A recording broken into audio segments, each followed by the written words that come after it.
Yo,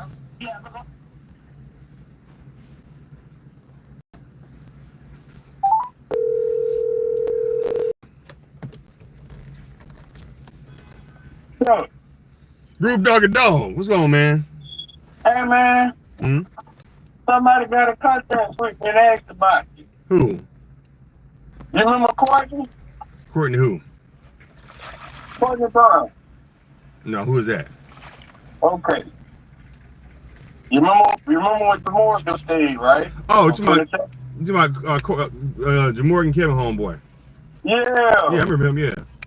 Yeah, he asked about you, dude. Yeah, you had told me that, I think. I did.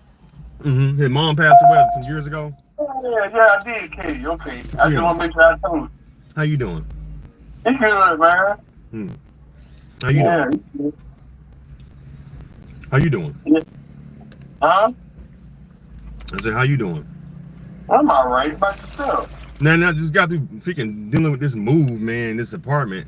We had to move out of our apartment. People in our building had to move in our apartment because they wanted to they wanted to go in, Remodel. yeah, remodel and shit. So we had to move all our shit out, stay in the hotel, and then come They back. paying for it, though, right? Yeah. Oh, okay. So then I just had to move stuff back in, but the damn the sink leaking. So the guy said he's gonna come back and look at it. They can't. The dough wasn't shedding right, so you had to come back and I guess what they call it, where they make the dough fit right. What they call that shit? How about the readjustment? Yeah, something like that. The guy said it, but they're gonna come back and he got to come back and fix that damn sink. My damn garbage disposal ain't working. He said the electrical thing is off, is unconnected behind the wall up under the sink, so he got to have his electrician come in and fix it. So I told the dude, I said, let him know I gotta go because I got stuff I gotta take care of, but he can come inside the apartment. You know what I'm saying? I can't be there all day because the guy, I ain't know they were supposed to fix the door. So the guy said they was gonna fix it. I thought he meant like Monday next week. They came like at fucking 7:30 in the damn morning. Oh, wow. And the motherfucker didn't lead to, and I was supposed to do some shit early that morning. I had to, I didn't want to leave my apartment. He taking the door off the hinges, all my shit in there. You know what I'm saying? Motherfucker just walk in and take all my shit while he, and he don't know. He might think, oh, this might be somebody that he know. Might come in and walk out all my shit. You know what I'm saying? Yeah. So I said, well, tell him I can tell him, now that the door was on there, I told him, I said, let the maintenance guy know that he can come in if I'm not here to fix the sink. Well, you ever thought about renting you a house or something? Man, shit, houses are expensive. You looking at $4,000 a month for a house out here in LA, huh? Damn. Yeah, so I can't afford that shit. No, you looking about at the cheapest, you probably looking at about $3,000 a month to rent a house. Yeah, they're like 2,000 or something. No, LA is way more expensive. Yeah, I know that. I know. What you do? What you got planned this weekend, Ruben? I was just thinking about you. I gotta call Ruben and Jamor. I gotta check in with them guys. I haven't talked to Jamor in a while. We was on the phone together, me, Jamor, and Courtney. Oh, that's dope. Yeah, we was on the phone together, me, Jamor, and Courtney. Courtney called me, and then I turned around, and while Courtney was on the phone with me, I called Jamor. Courtney was looking for a mechanic. He got a dually. Yeah. With a diesel motor. Yeah. He was looking for a mechanic. Yeah. Oh. That could probably fix his truck. My uncle June passed. Oh yeah. And I wouldn't recommend Ernest to nobody. Not nobody I know. The boy was trying to talk up for him. I said, "Well, you make your own decisions, man. But don't say I ain't warn you. Listen to the boy. That's his uncle too. You know better than me. Than him. You know what I mean? Right. Just to show if he beat What's about up, y'all? his money, you're gonna approach him more about it. You know what I mean? Right. Exactly. You see what I'm saying? So I wash my hands with that. I wash my hands with it. Yeah, I was gonna say you could recommend Ernest, but no, you won't recommend. I made sure I got my 2 cents in before I even got down to that point. You know what I'm saying? Because I know you in the past y'all have dealt with Ernest and had problems. Yeah, Didn't that's Ernestine how I know. didn't Ernestine have some problems with him with her? I mean, she had that van. No, Yeah, oh, she had did. I problems think I with remember him, that. They would get into it and shit. too. Everybody there had about with that joke and trying to beat everybody out of money, bro. Like, you know what I'm saying? I mean, no, but when you need us, we there for you. Mm-hmm. And we don't charge, you know what I'm saying? We don't charge you nothing. We just kick and get help. But you want to charge the joker an elbow and a whole arm. Which is crazy because y'all family. He don't even give y'all the family discount. That's my point. So y'all, yeah. Man, that's crazy. That's my point, though. Y'all family, he trying to overcharge y'all. Mm-hmm. Oh shit, That's why. I mean, what's up, Ray? What's up, Cass? I don't fool with him on work. Shattered I Laskus? don't. Yeah, man. I remember y'all always had.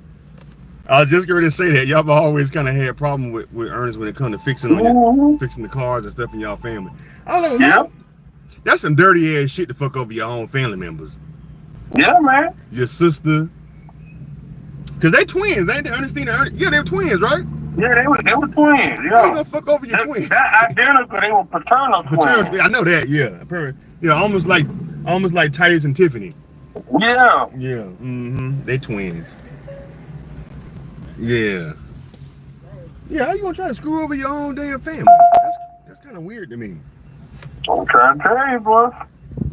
That's weird. Why would you do that? Well, hey, only one to answer that is him. He's the only one to answer that question, there, sir. You in a bad way. You gotta screw over your family members. Yeah. You in a bad way. You know what I'm saying? Yeah. You gotta screw over your family members and stuff. You off today? It's 1:33. Yeah, I've been on work. It was just about 11. Oh, okay. I forgot. You started at like 3 o'clock in the morning. I forgot what time that nigga started at 3. No, I wake up at 4:30. That nigga started working at 2. And I was starting at 5:30. That nigga started at the crack of dawn. So that's good. That's good. You and Jamore got to talk. You know what I'm saying? Courtney and stuff. But see, that was only because of Courtney. It wasn't that Jamore hit me up to talk to me. I hit him up to talk to him this time. Mm-hmm. You know what I'm saying? Yeah, Jamore Harley. He'll call me every blue moon, but he ain't called me in a while, in a long time. But honestly, you know, I know he got kids and stuff like that, so I don't be tripping. But that's what I'm saying. You're a family man, so I get it. I think I saw some pictures. I think Jordan was in the hospital. So I saw, but I guess she's doing better now because they're thinking about maybe I guess taking that trachea out of her neck. That thing, I guess that trachea thing. Wow. So I guess they've been like dealing with that, but I'm thinking, you know, I saw Jessica posted something about Jordan. So, you know, I think I had put good luck or something like that, but they show her like in the hospital, and I heard Jessica was saying something about it, that they're gonna be able to remove the trachea. You know. Yeah. How your kids doing, Rudy? Yeah, all right, man. They getting older. I told you Zaza grown now. She 18 and she graduated. She 18, so you put her out the house. No, she ain't done that. He not the house. And nigga said, okay. And nigga said, all right, now you're 18, now you got to go now. Shit. And Ruben went in there with the suitcase, started packing her stuff. You grown now. Get your ass out of here. Now I'm done with you. I'm done with you now. You finished. Next. Where the next one at? Yeah. Dude. Don't ask me for shit. You a grown ass woman now. Huh? I said, you be like, don't ask me for shit. You a grown woman now, shit. No. You better go out here and figure it out. You better come out here with the rest of us trying to figure it out.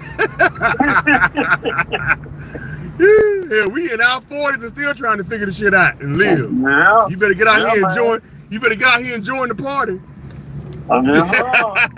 The struggling party like the rest of us. Yes, sir. You're right. You're right. Game on. Come join the game. Here go you 18. That's your jersey number. Come on out here and play with us, cause you a grown woman. That's how you told Ruben. Mm-hmm. She was like, Zaza was like, but Daddy, where I'm supposed to go? I don't know. You grown. You better figure that shit out. Throw out there. Ruben threw out there out the nest. You got to get out there and fly, baby. But then fly here with the rest. He gonna get you a W2 and come out here and fly with the rest of them. Come out here and fly with the rest of the birds. Woo! What if I crash into a window, Daddy? Well, you better pick yourself up and get up and try to fly again. I can't help it. I'm trying to fly and take care of the rest of your little brothers and sisters. But once they turn 18, I'm gonna throw their ass out the nest too. Matter of fact, when she come to knock on the door, I'm talking what I. Yeah. Now you got a partner. Y'all can get y'all an apartment together. Shit. Somebody hiring. Better fit. I had to figure the shit out. Ain't nobody give me no instructions. Hey,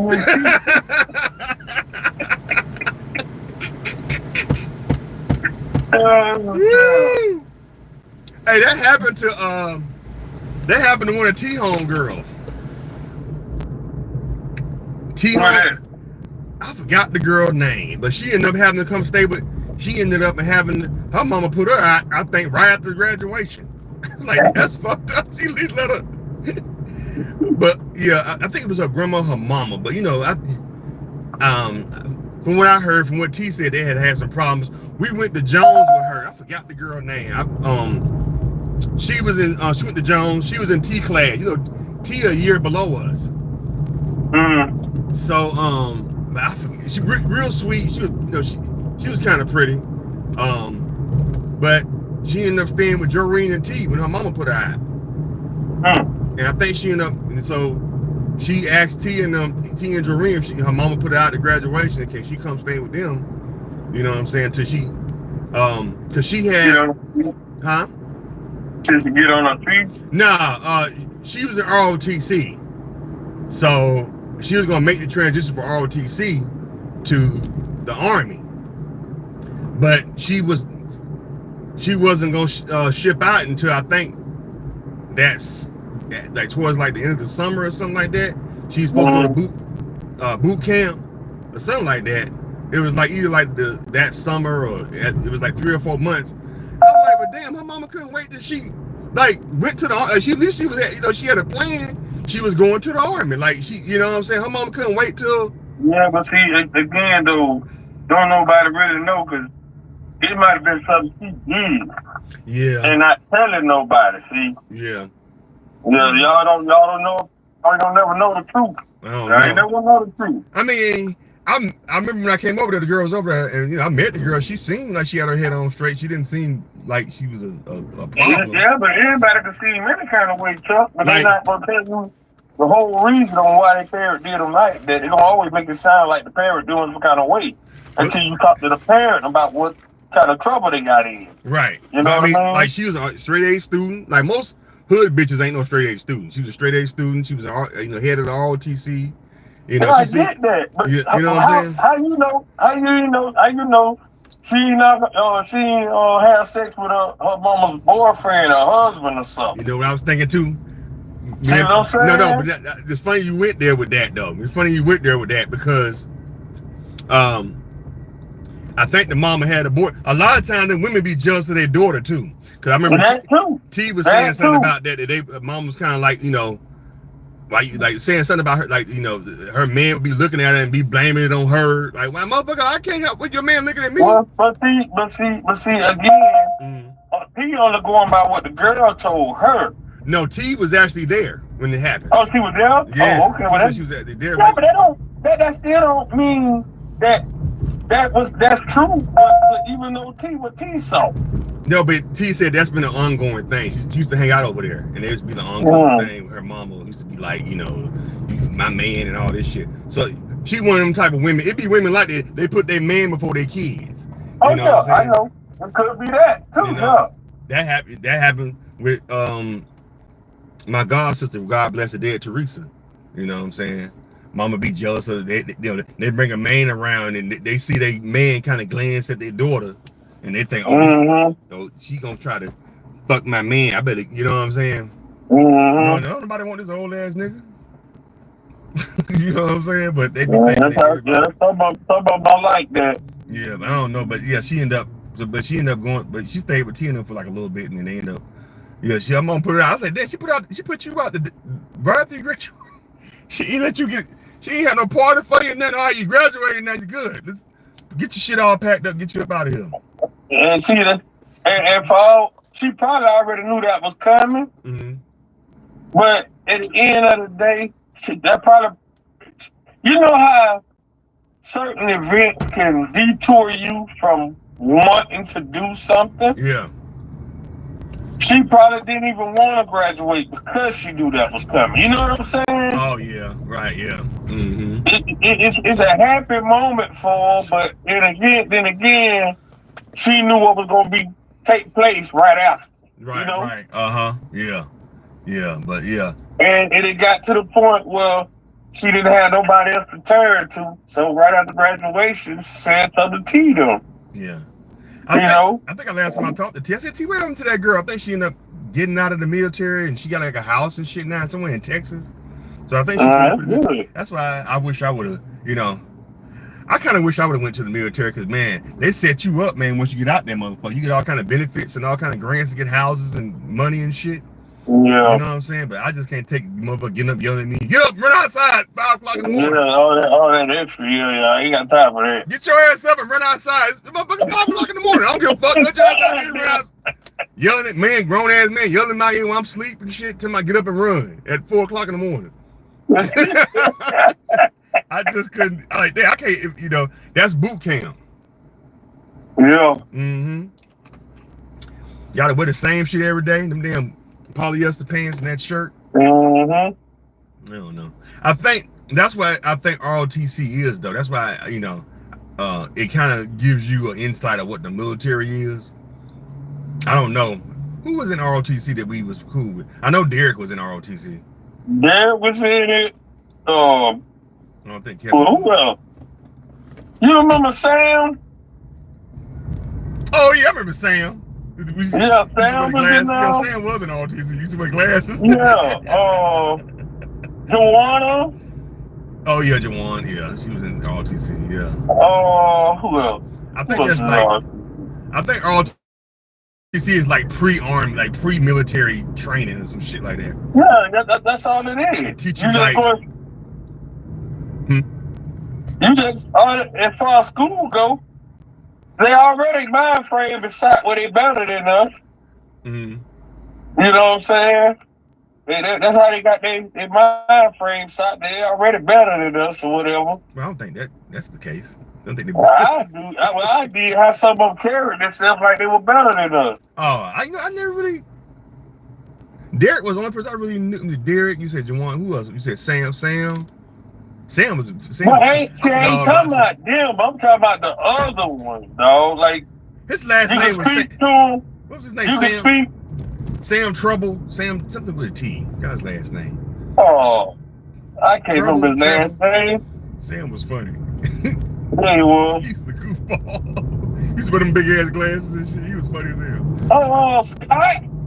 Scott, yeah, Scott was in ROTC, yeah. Yeah, Scott was in ROTC. Yeah, I remember him wearing a uniform and shit, then walking down the hall and shit. Yeah. Cause that shit be like in they had it at Carver too, I believe. I don't remember that far. They didn't have. Yeah, I think they had it at Carver.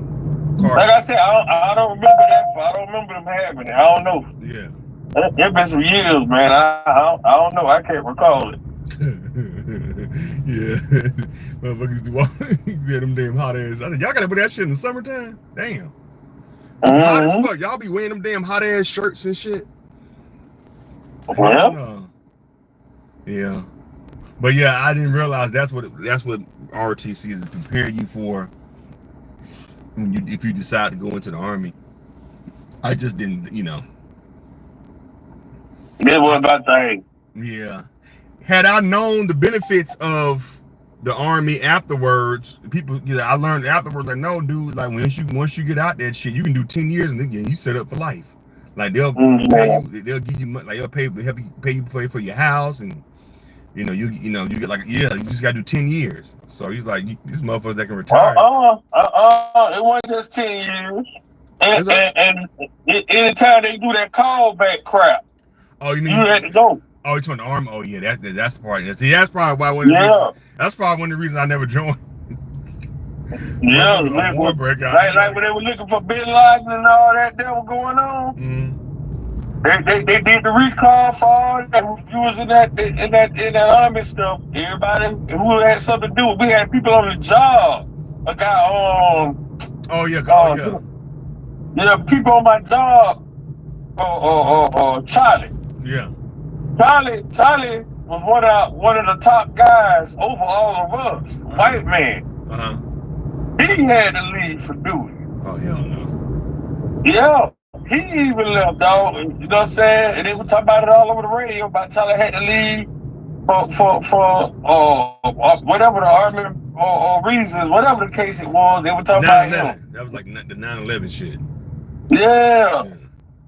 They would congratulate him for being on duty the way he is, and then still having to work at the city of Orlando and being able to be on call for other duties due to the army or whatever. You know what I mean? I don't know what he was that he had to leave. I don't know if he was a captain, general. I don't know. But when he left, they paid for everything, and the city had to hold his position. Mm-hmm. Yeah. When he came back, his office was not touched. Uh-huh. You see what I'm saying? Right, yeah. That's against the law. They can't do that. Yeah, he was gone every bit about, I want to say 3 months at that time. They were looking for Bin Laden. Yeah. Before they found him. Mm-hmm. However that went. Mm-hmm. Mm. That time he was looking for Bin Laden. When they caught him and killed him. They haven't gotten a call from the service. We were telling what the text you got from the dealership. That's your car. Oh, let me get you back, bro. Okay. All right, later. Okay. His mama calling and shit. All right, turn this off. Let's listen to that. Yes, in the car. When I have the air conditioning off. I'm not supporting no more businesses in the hood. I'm sorry. I'm gonna get to that later once I get to where the park. But I was talking to my friend Ruben back home. You know what I'm saying?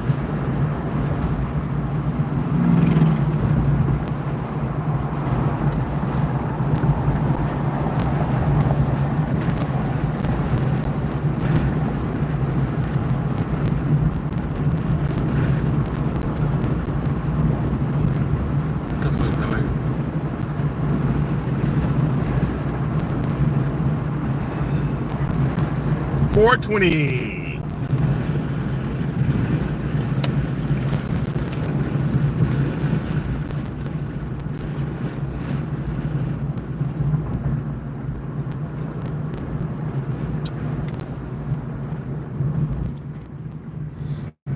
Oh man, it's not so bad.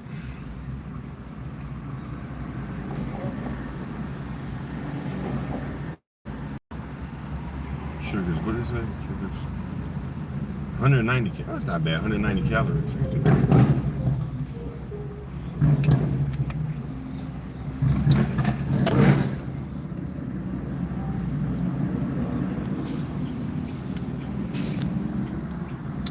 All right. Hit the thumbs up button. You're watching No Face City, #1 YouTube channel in the world.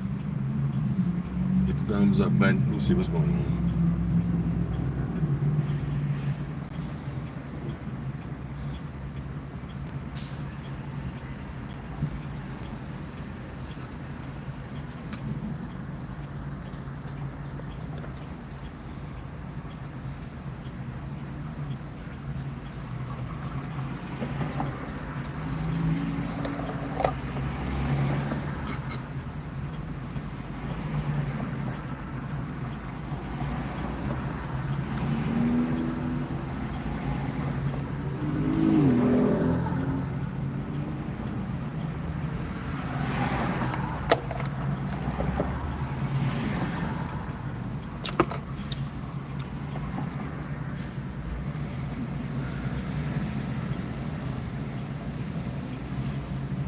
me some money.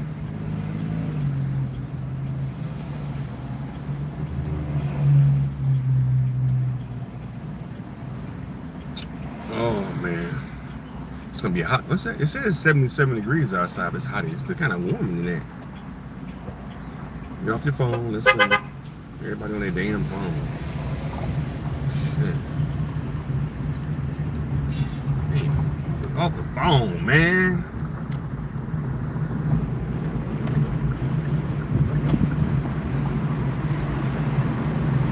Thank you for the 3 thumbs up. Appreciate it. We were about the Fox Hill Mall. This is where Trey from Boys and Hill used to work at. And left of me, that's the Fox Hill Mall. The infamous Fox Hill Mall in Los Angeles. Thank y'all for the... Oh, shit. Thank y'all for the thumbs up.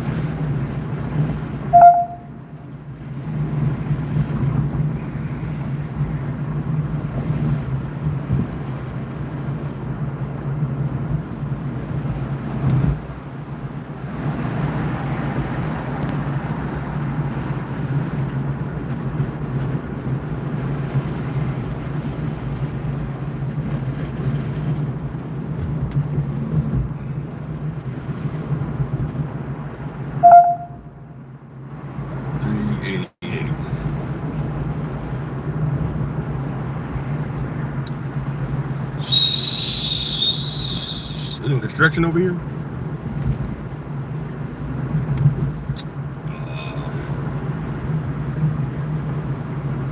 It's about to be a lot of traffic. It's almost 2 o'clock. Motherfuckers gonna start getting off early on Fridays.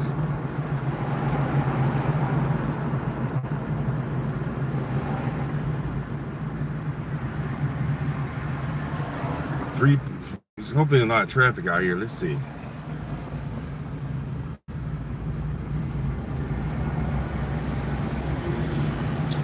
Share this YouTube channel on your social media platforms. I'm headed to the airport now, and after that, hopefully LAX ain't packed. We're about to find out. We're about to find out if LAX is packed.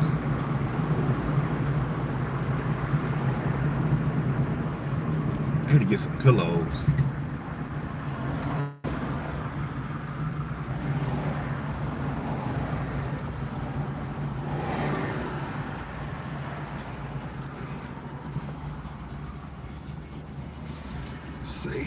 Say hi to the bad guy. We got 6 people up in the building, man. We are in Los Angeles. Okay, now the temperature going up. It's 78 degrees now.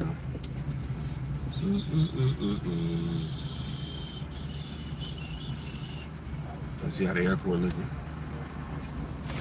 Look at how the gas is. Look at LA gas.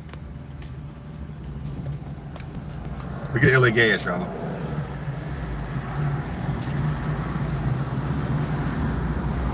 $5 almost $5 a gallon. No, it's $5. Damn near $5. It's $5 a gallon. $5 a gallon.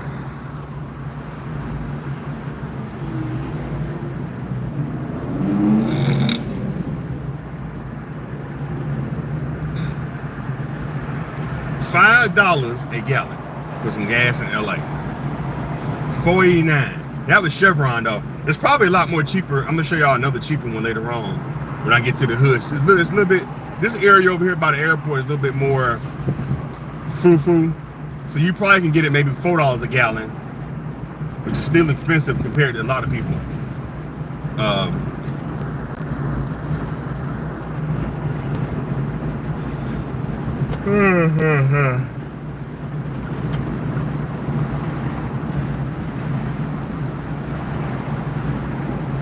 Gonna go post up at the airport, y'all. Thank y'all for watching the channel. Hit the thumbs up button. Y'all gonna be rolling with me a little bit today.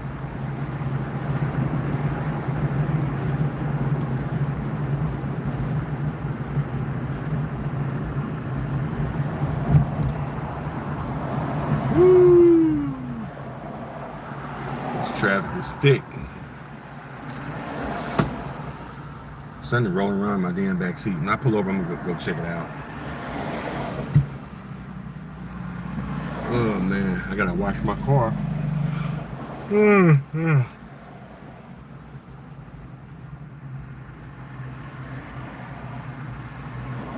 Damn, dude gonna come to my house at to fix my door at 7:30 in the morning. I'm like, man,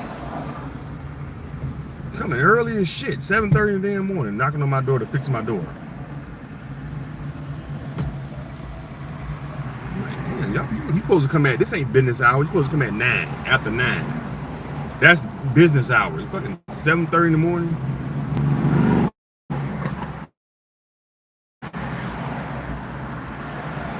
Oh yeah.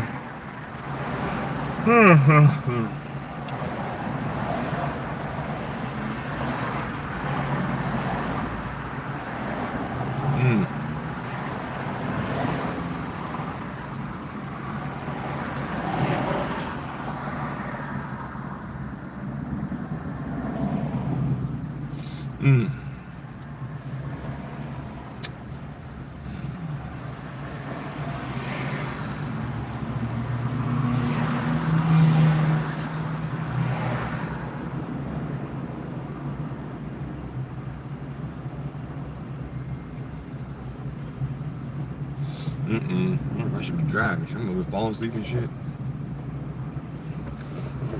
Let's see.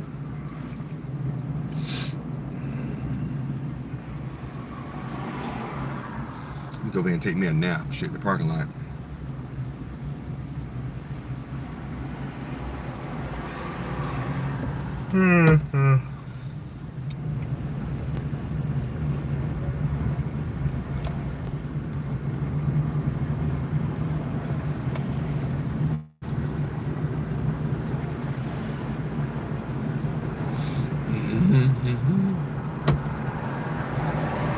I hate to have stuff rolling around my back seat. It's annoying.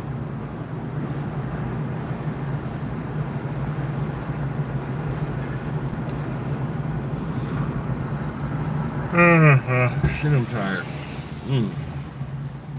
El pollo loco. Let's get a taco.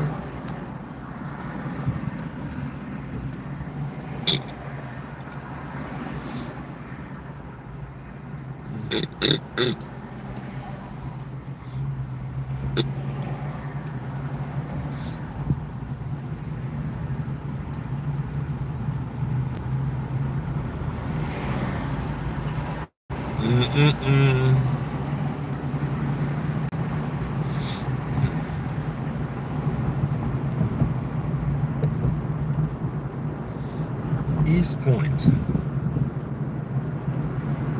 We East Pointing. East Pointing.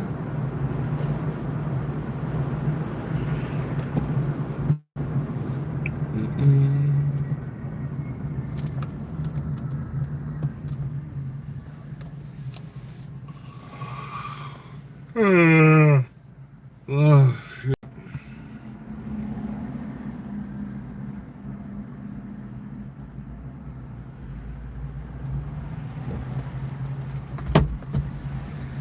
This shit's annoying in the back seat. I gotta take that shit out of there.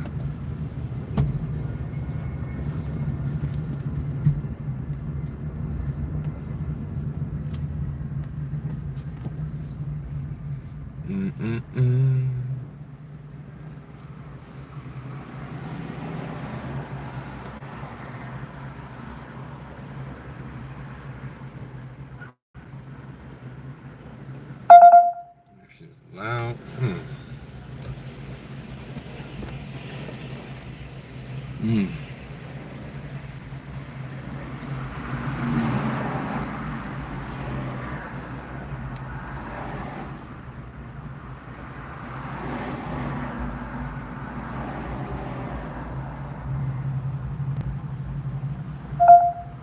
Oh shit. Oh, I fell asleep. God dang it. I done dozed the fuck off. Oh Lord. That was dangerous. I was out, nigga. I'm gonna go up in this parking lot and take me a nap. Accident ahead. There's no accident up here. Oh, maybe it just ended. Or maybe they just, oh, you have an accident.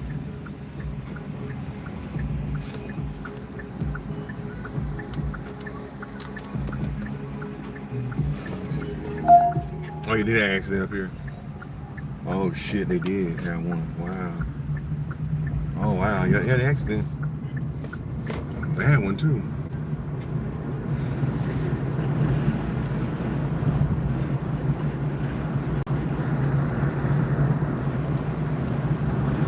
That's why I like getting my ass up early when you can avoid the people in LA because they fucking nuts. Motherfuckers out here crazy.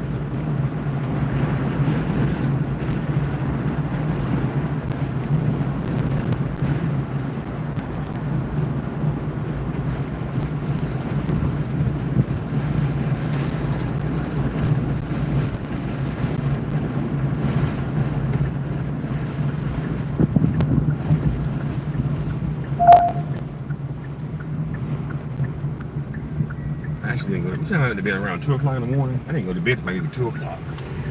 2, 3, 4, 5, 6. And then dude came up. Yeah, he came like around 7. So I'm working on about five and a half hours of sleep. Yeah.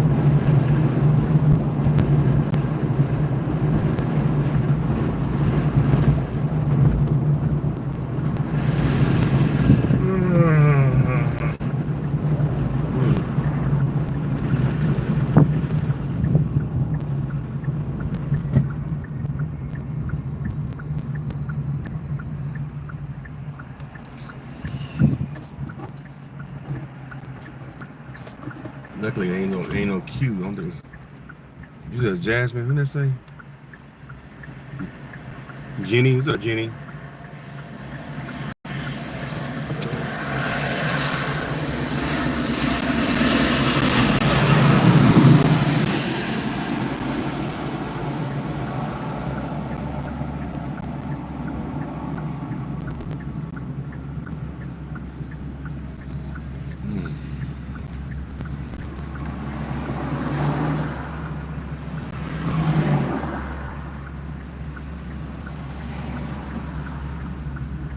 Come on, this light.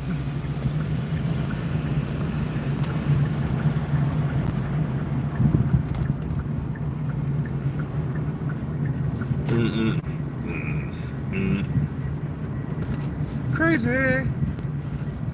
Well, that's how it goes.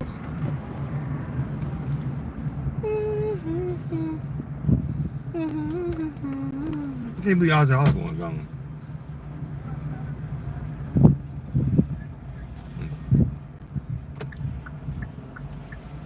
I'm gonna turn here and turn my ass right back out of this motherfucker. I know ain't no parking. All right. Let's see. Turn my ass right back out of here. Nope, no damn 2-hour ride. Nope, ain't gonna do that.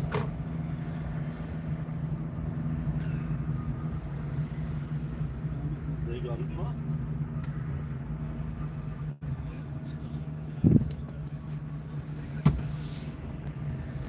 Move that thing back there rolling around. Oh, parking spot right here. Oh, shit. Let me get his feet out the door. I'd rather park on the sidewalk. Shit. What is she doing?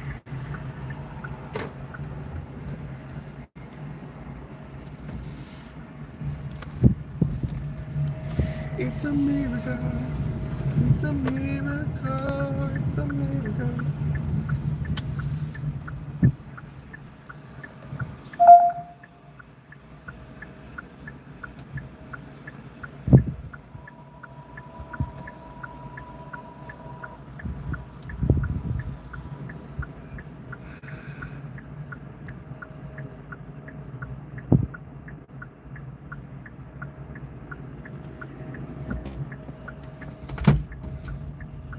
Come on.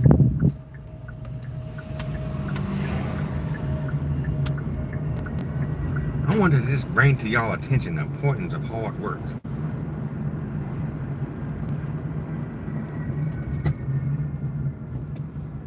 Man. This is all fine and dandy, but I want some candy. It's all fine Then they put I want some park right here. Shit.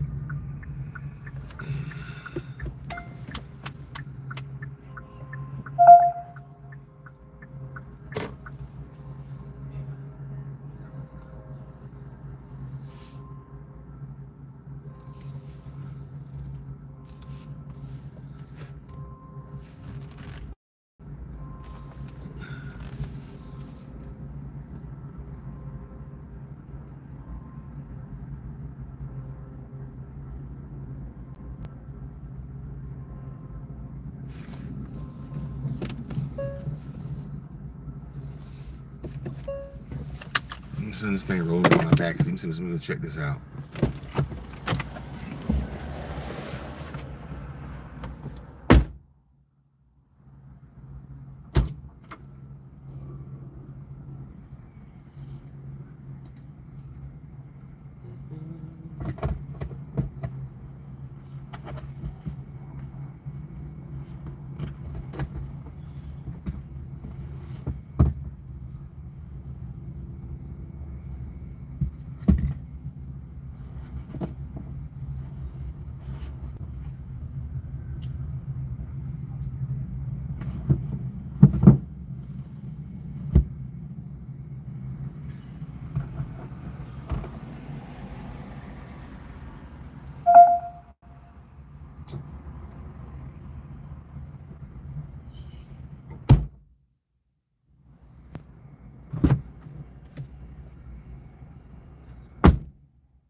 Damn, I can't find my damn my bracket. I lost that damn bracket.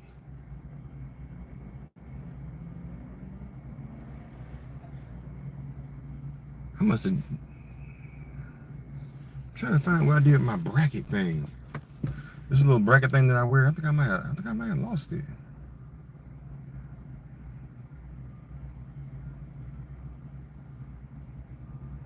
I remember I had it at the I gotta buy another one. I don't know what the fuck I did with it.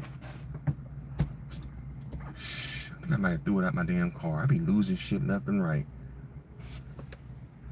Where I left? Did I leave it at Tina's house? I thought I left it at Tina's house.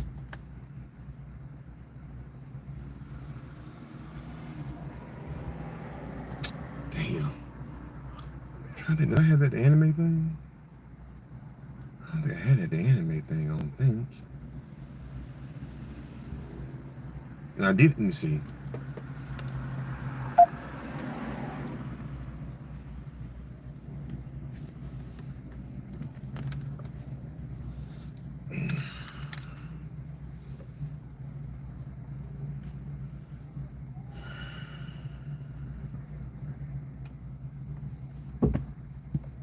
Let me see the video, let's see.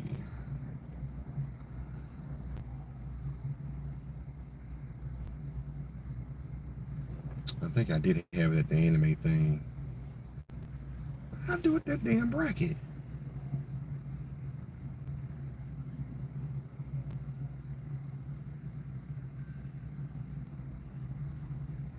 I'm trying to, did I put it up under the bed? I think that thing might have been up under the bed. I know I tricked all the draws.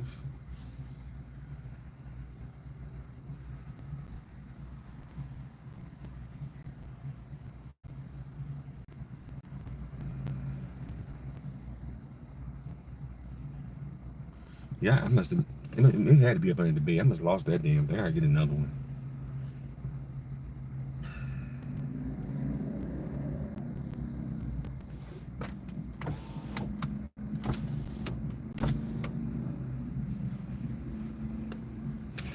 I'm at the airport, guys. Hope y'all enjoying the whatever this is. It's me sitting in there at the airport.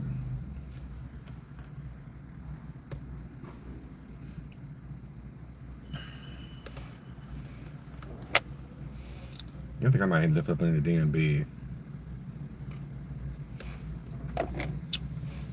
That lady probably threw it out. I think that lady probably threw that shit out. She probably thought it was some junk and probably threw it out. What's it called again? No face. Anime.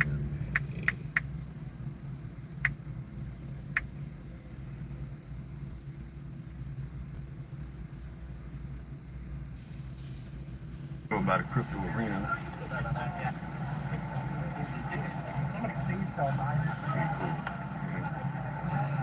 I think I had it on here.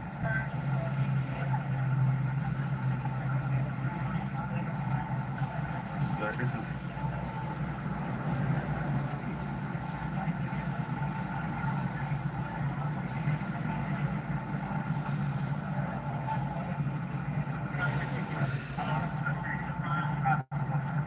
I can't tell. All right, I might just get another one because I can't find it.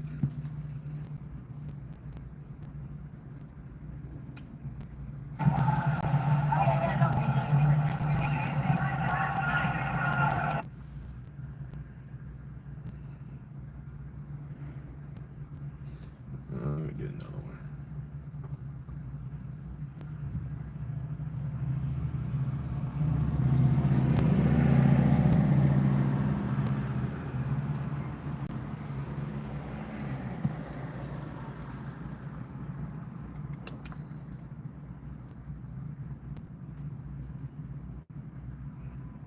Cynthia reacts to fashion.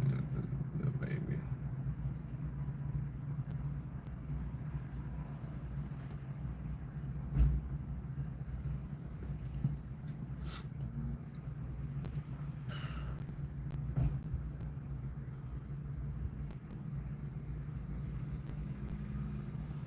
To be successful as I am. Every time I go viral, it's a bunch.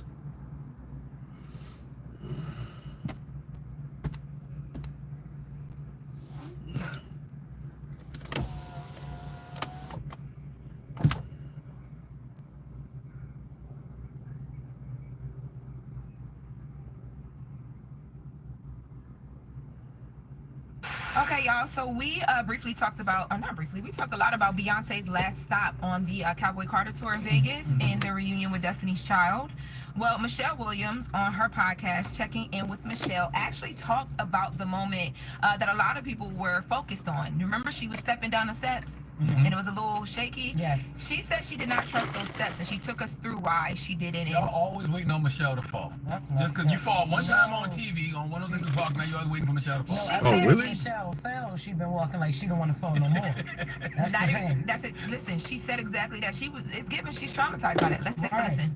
I was trying to stay focused. 'Cause y'all know I still have trauma falling on 106 in Park. Because every time I perform with the girls, it's in my head. Do not fall. Do not fall. To the point I said, Ty, we need to cut these fringe off the bottom of these pants so I don't fall. Ty's like, child, we got to cut these fringes off. I want Michelle to fall. I was like, bro, that was between me and you. You didn't have to That's your make man. no announcement. It's still in my head. Steps do frighten me. Did I rehearse them steps? Sure did. And then when it came to, I was like, oh my gosh, you dummy. You let fear or lack of trust on that first step. Because if that were to happen and I fell, I would not be able to live that down for the next 20 years. Dropping a clue bomb for Michelle. Yes. Y'all traumatize that girl. But you gotta trust. You know what I mean? Like when you take that first step, even if you can't see the rest of the staircase. Yeah. Yes. That's what Martin Luther King Jr. said. Yes, he did. I did not see That was really him. And I Y'all was gonna believe traumatized you. that poor girl. No, but she talked. The fall traumatized Y'all her. She just said it. and making memes.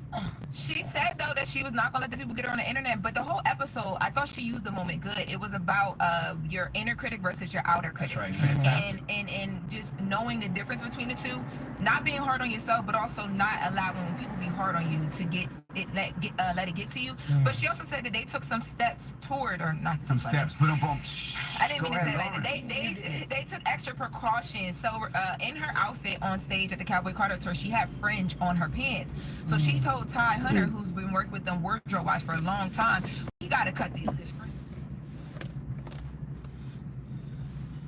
Yeah. Oh, well, listen. She actually cut it. They actually cut it. So I printed it out because I wanted you guys to see the way that you see it, but it doesn't hit the floor. It's just, But salute to Michelle though, man. I love Michelle. She is very honest. You should listen to the Checking In podcast. Shameless plug on the Black Effect iHeartRadio podcast network. But think about that. She's still a human at the end of the day. Yes. So since 106 in Park, and she fell. Y'all with social media, y'all play that every day in her lunches. Y'all saying that. You understand why she's traumatized? Absolutely. I mean, memes, y'all joke about it, y'all laugh about it, y'all still talk about it. That was what, 10 years ago, 15 years ago?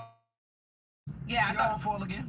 No, because she's taking extra precautions. And nobody picked her up last time. So what she gotta do now? She on that stage. There's so many people. No, by the way. You can't pick up. You got it, because then everybody, that's gonna throw the whole count off. But exactly, and nobody talks about that. Not only did she pick herself up, she picked herself up and got right back into the count. Right, and Beyonce and Kelly trusted her. They're like, Michelle will be all right, and she got right back.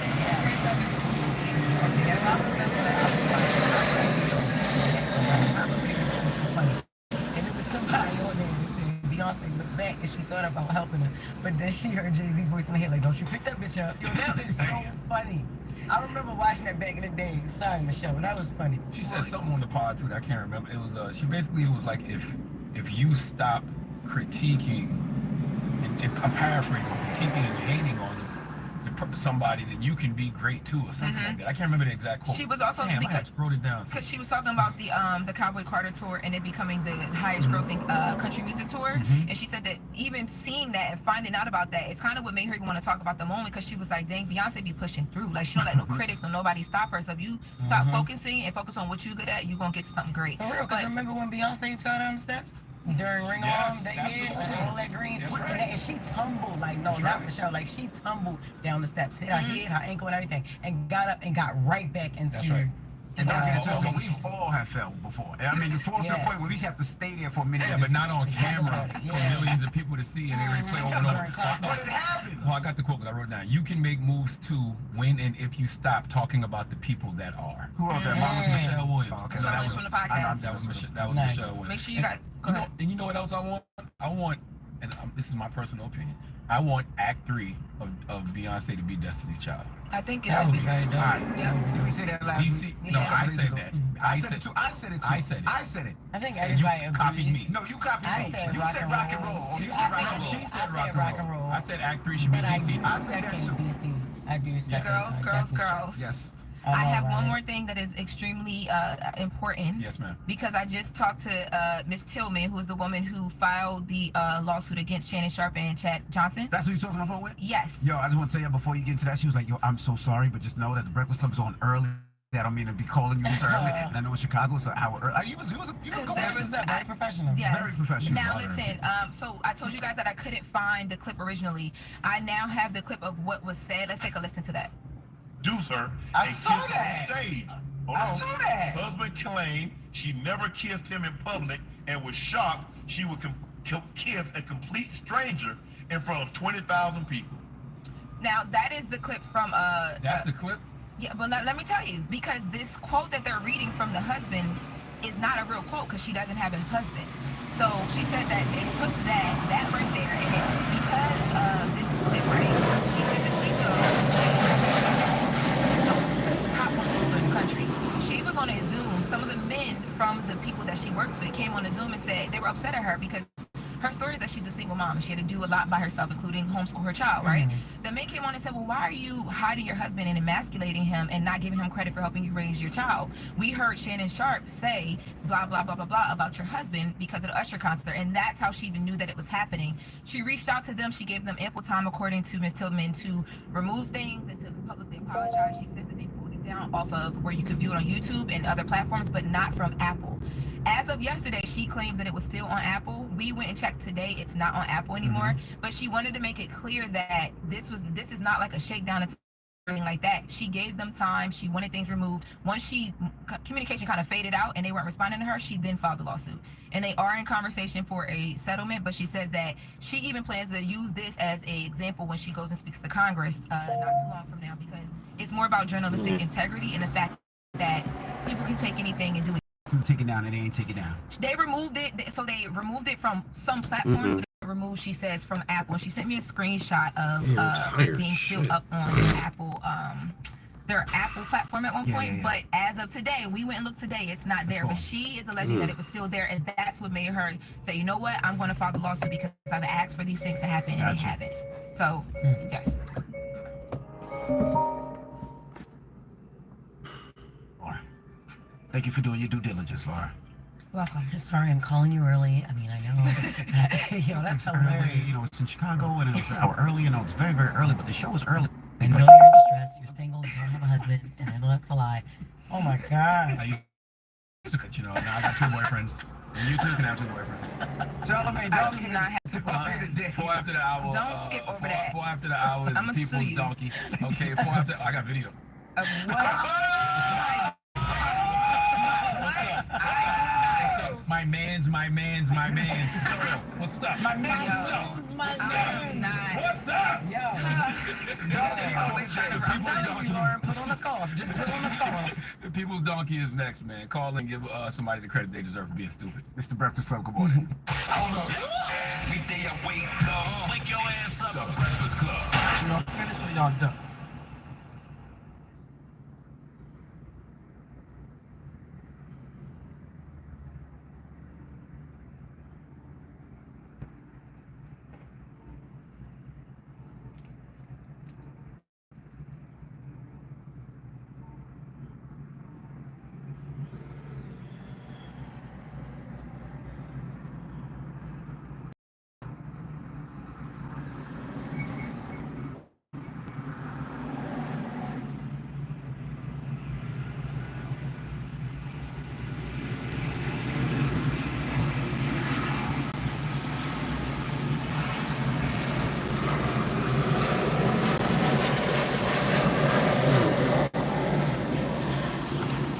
Here, Miss Lee. Hello, shit. I can't see what this is. $20. We're going Encino. Everybody going in Encino. I'm not going out to the valley, dude. I'm not even getting nothing in fucking Manhattan Beach. I ain't doing Manhattan Beach either. How many windows is open? How many windows is to me? It's kind of warm out here, though. How many windows I got open?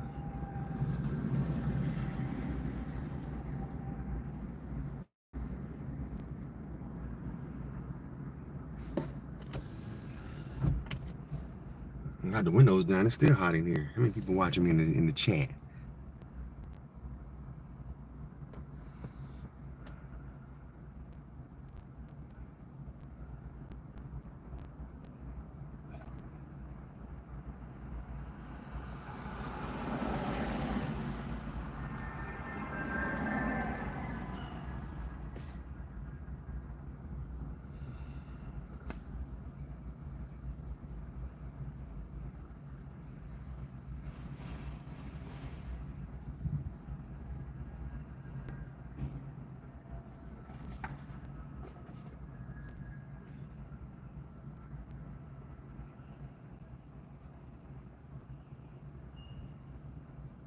Comfort cars ahead.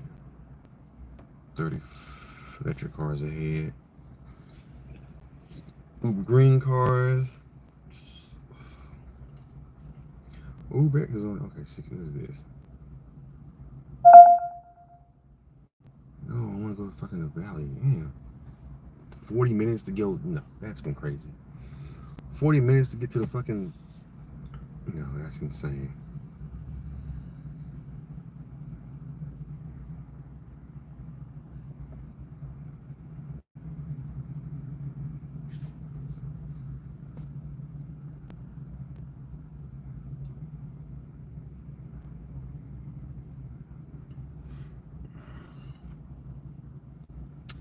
What else can I, let me see, let me put Corey on. Which I haven't done, so go ahead and subscribe to the channel. OG Baby Gangster from Compton.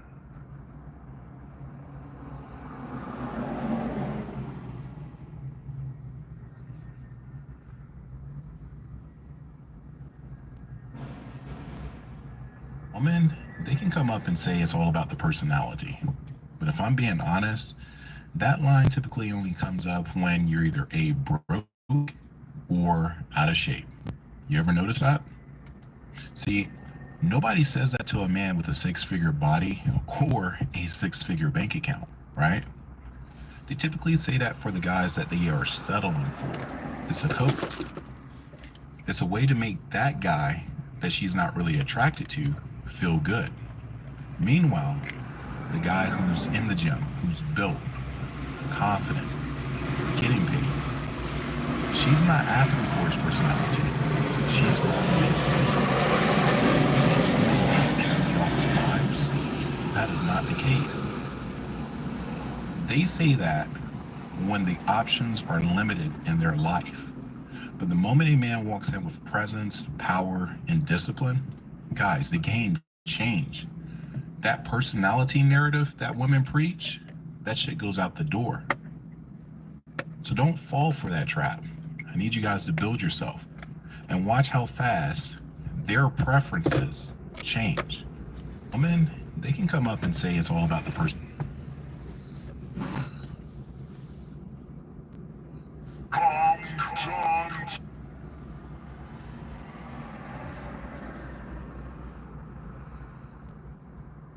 This routine. I would get up, get my body water loaded. I would go into the sauna, get sweating after like 5 minutes, sweat till 10, then start putting all my clothes on in the sauna. Plastic pants, socks, shoes, long sleeve t-shirt under the plastics because I didn't like it against my body, plastic top, sweat top, hat, gloves, and everything just tucked in. And then I would go right out of there because that would take me to like 15 minutes in the sauna. I would walk straight to the treadmill, Joe. Then I'm on the treadmill. I run a mile, but only at 5 because now my heart's doing this because it's hot from the sauna. It's like, then I'm trapping all this heat in. Then I walk. I walk for 20 minutes on 2. If my heart rate slowed, I would put a little bit of an incline, go to 3. Walk for 20 minutes. Now I'm at 47 minutes. I get off of the treadmill, go straight to the ground where they wrap me for 13 minutes. And in those 13 minutes, I'm hurting, Joe. I'm hurt. But every time I took all that shit off, pool of water, 9.5, 10 pounds. I had this routine. I would get up, get my body water.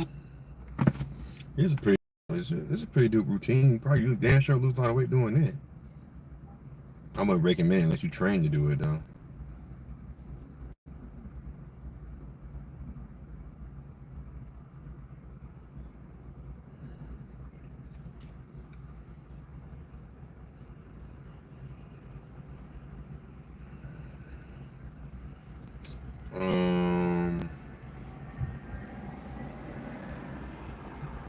Let's see. 40 fat and failing.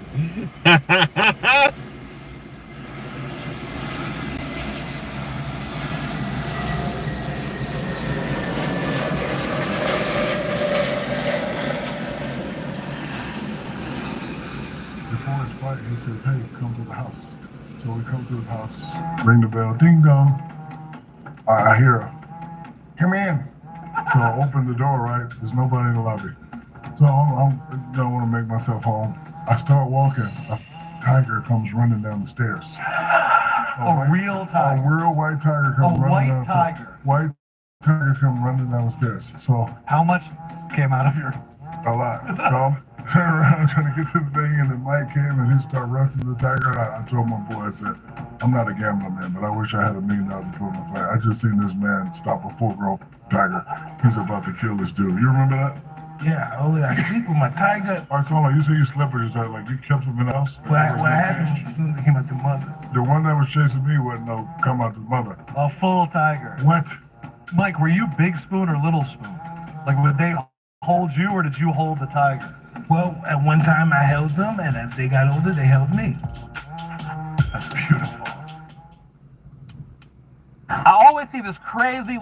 Top 5 foods that make you look jacked fast. The 4th one is a dirty little secret gym bros swear by. Training hard but still look flat? It's not your muscles, it's what you're feeding them. Most guys miss these size-boosting foods. Number 1, white rice. Fast-digesting carbs that refill muscle glycogen post-workout, giving your muscles that pumped, full look in hours. Number 2, whole eggs. Yolks contain cholesterol and healthy fats that support testosterone. 3 eggs a day equals fuller muscles plus better recovery. Number 3, Himalayan salt. Sodium draws water into your muscle cells. A pinch before your your workout equals insane pumps and vascularity. Number 4, banana plus peanut butter. Quick carbs plus healthy fats equals pre-workout power combo. Boosts fullness, energy, and muscle volume fast. Number 5, paneer at night. Loaded with slow digesting casein protein, feeds your muscles all night so you wake up. What's a paneer at night, man? What is that?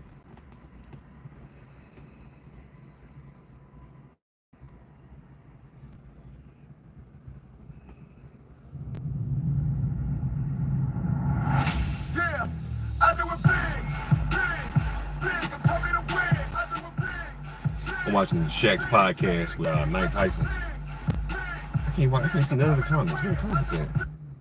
It's been awesome here at All-Star Weekend. Huge thank you to the General for making all of this possible. I know the General's meant a lot to you, but also for this podcast, they've been unbelievable. Also,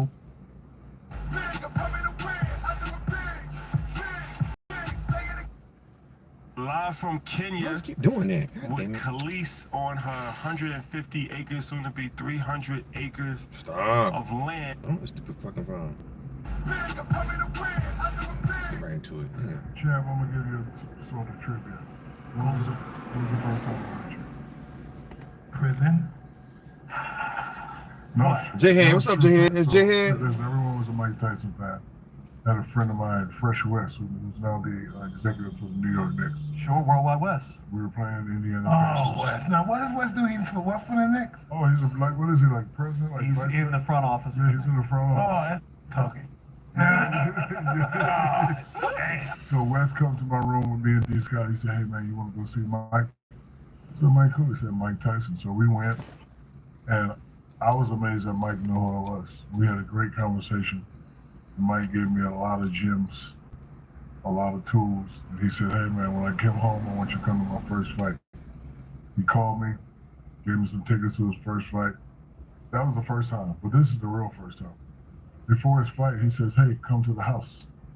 So we come to his house. I got this mark on my hand. I hear.